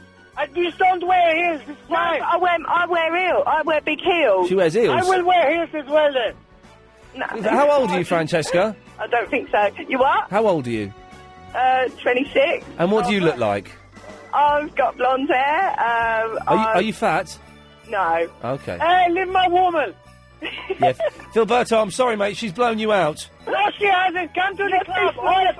Oh, do I need someone tall. I've accidentally pressed the button that cuts him off. Not as exciting as he sounded, was he? He's not. It's 5'11". I thought he'd be well up for it. Yeah, no, you're better off without him. Yeah. Francesca, have a lovely evening. Yeah, thanks. Bye-bye. Bye. Alan, thanks for that picture. That was good, wasn't it? It's good. I like that. But Bob has asked me to forward it on to him, so I've done that. Oh, good. If I find any nudie ones during the night, should I send them on to to my you? home address, yeah. Good lad, let's have the travel. The A3 is still closed heading... Iain Lee's Good Evening. Yes, line 2, you're on the wireless. Hello, yeah. Could you tell me what happened to the buses in London this morning? I'm in my 80s, and my carer had to walk from my house to come to me. Was there a strike? With the buses? I don't know. Whereabouts are you? I'm in Tooting, and my carer had to walk to me because she attends me. I'm in my 80s, and she had to walk because there was no buses running, and I didn't hear anything on the news about that either, and I'm just wondering what happened. I don't know. Hopefully, I don't know. If anyone does know, they might give us a call before 10 o'clock. Oh, thank you, Ian. I hadn't heard anything about it. Maybe it was just a one-off, and hopefully your carer will be able to get the bus tomorrow. Oh, thank you very much. That's all right. What's your name? Gail from Tooting. All right, Gail. Well, thanks for calling. Thank you, darling. Take care. Bye-bye. What are you talking about, Chris? Not at all. What a lovely lady. But every time she calls in, I want her on. It's Chris in Crouch End. Yes, hello. Good evening. Good evening. Good evening. Yes, I would just like to say that I agree with Natasha when she called earlier in the week. Okay, yes. For those who didn't hear it, Natasha was upset with the straight-to-air section of the show that takes up 30 minutes of the weekday show and the whole 3 hours of the Sunday night show, 10 to 1, where people, instead of going through the producer and talking to Chris and explaining what they want to talk about, they just come straight to air, and it's a really good opportunity for people to be a little bit creative, a little bit imaginative, and also to let off a little bit of steam after a hard day at work or at school or a stressful day looking for a job or shopping or whatever. There's just 30 minutes where people can come on and do what they want to relieve that stress. Well, it's not just the 30 minutes. I think it's the whole show. Oh, okay. But yet you still listen and call in? I listen to snatches, yes. Do you? What do they say? Well, they say it's rude, it's crude, it's I've never heard that before. And also, Yeah. Ian, What? Yes, Chris. you take the name of God in vain. Oh, many for times. for Christ's sakes, do I, heck? No, don't listen. Don't No, Chris, listen. You must No, not yes, I must. I must do what I must do. And if I choose to say Jesus or Muhammad or Allah or Buddha, do you know what, Chris? It's none of your business. And do you know what, Chris? No, shut up. Shut up. Be rude. I will be rude on my show to you because you're an idiot. I don't give a stuff what the Bible says. Bible says shut thou up. No, I've turned you down so no one can hear you. I let you come on and spout your bigoted, offensive nonsense more often than anyone else does. Do you know what, Chris? I'm sick and tired of you. You're banned. You're banned. You're banned. She's banned from this show. I let her come on and talk her nonsense so often, and she listens to the show. She phones up the show all the time, and then she comes on and says, "Oh, do you know what? I phone up the show and I come on it. I don't like it, and I don't like what you say, so stop saying that." Well, get stuffed, you silly mare. She's been phoning up speech radio shows for 10 years. I've got tapes of her phoning up Tommy Boyd and Nick Abbott 10 years ago, saying exactly the same thing that she was saying now. And I am sick to the back teeth of it. Change your tune and your attitude, young lady. You're banned from this show. That was good. That felt good. That's like the old days. Yes, Tony. We're the queuing system, unfortunately. Oh, it's Tony doing the karaoke! Yay! God blimey, he's just heard me have a go at a Christian. Yeah, how's the karaoke going, Tony?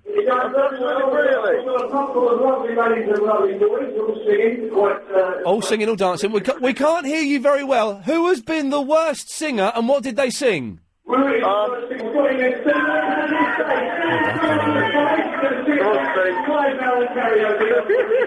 They're doing a karaoke live, and in between the songs, instead of playing music, they're playing this rubbish. They're playing me.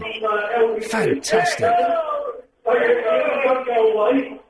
Actually, everyone can hear you here, so if you'd like to say... We can't hear you very well, Tony. It's a little bit muffled. I guess you're on the microphone, are you? Yeah. Are there any fit girls, or are they all munters? Oh, it's time. Is there some girls? Oh, it sounds like hell, doesn't it? Who has been... Tony, I want a name, and I want a song. Who has been the worst, and what did they sing? Well, they're just about to sing it now, Ian. Oh, go on, let's have it. Okay, here we go. They're going to sing a live karaoke song.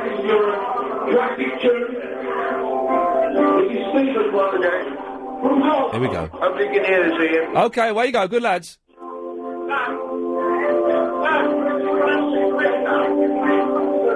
It's one of my favourite songs, this. Look into my eyes.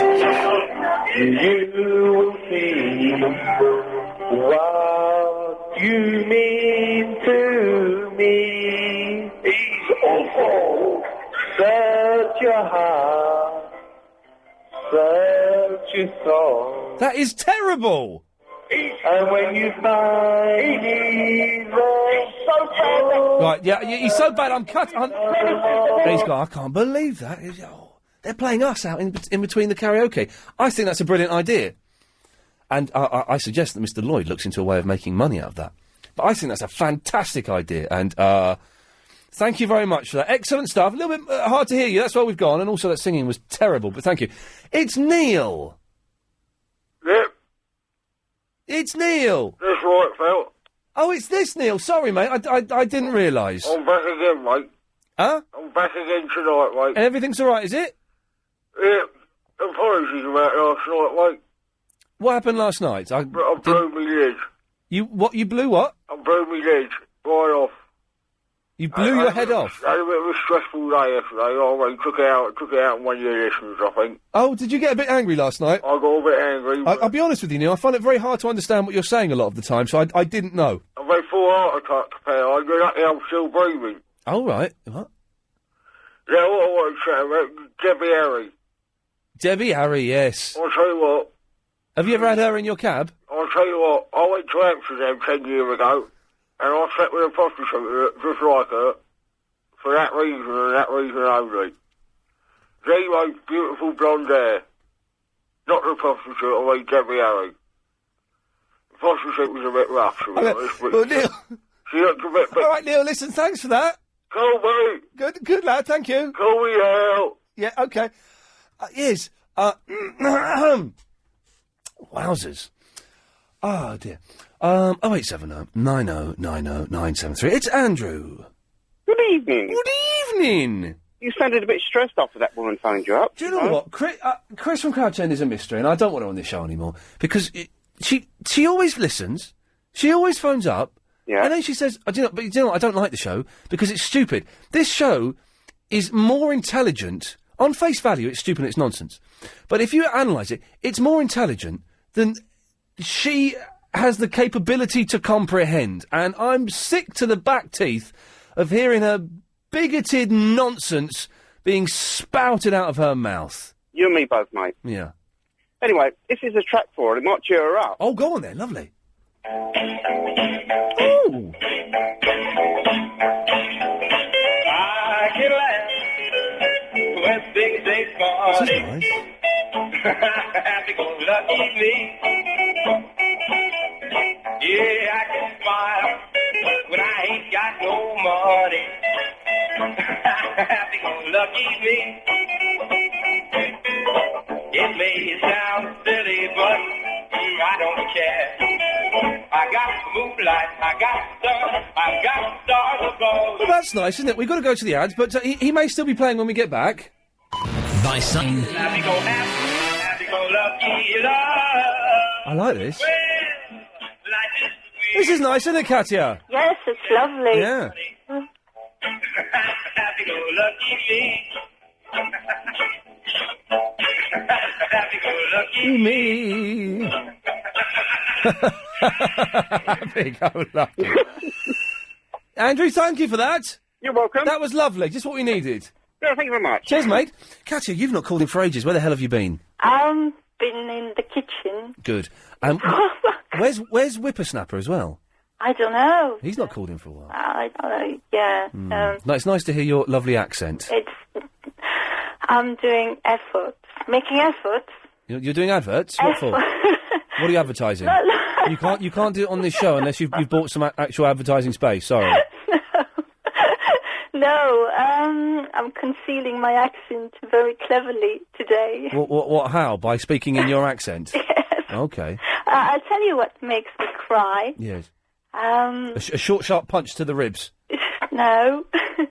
It's a bit more complicated. Not condoning that, by the way. Complicated. Oh, yeah, go on. That, Yes. and a bit embarrassing, actually. Oh, yes. That's Life on Mars. The series, the television series. What? Yeah, it's... Is there a series called Life on Mars? Yeah. Well, you don't know about it, do you? I don't think so. You're kidding. The David Bowie song, I know. Yeah? Oh, we have to go in 10 seconds. Can you explain it to me in 10 seconds?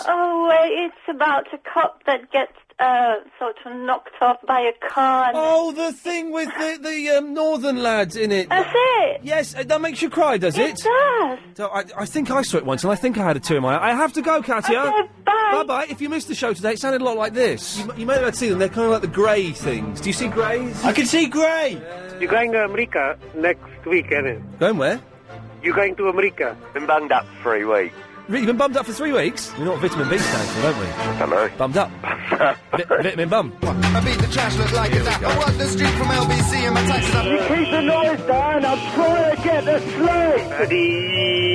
LBC What is that? 97.3 0870 90 David Freever.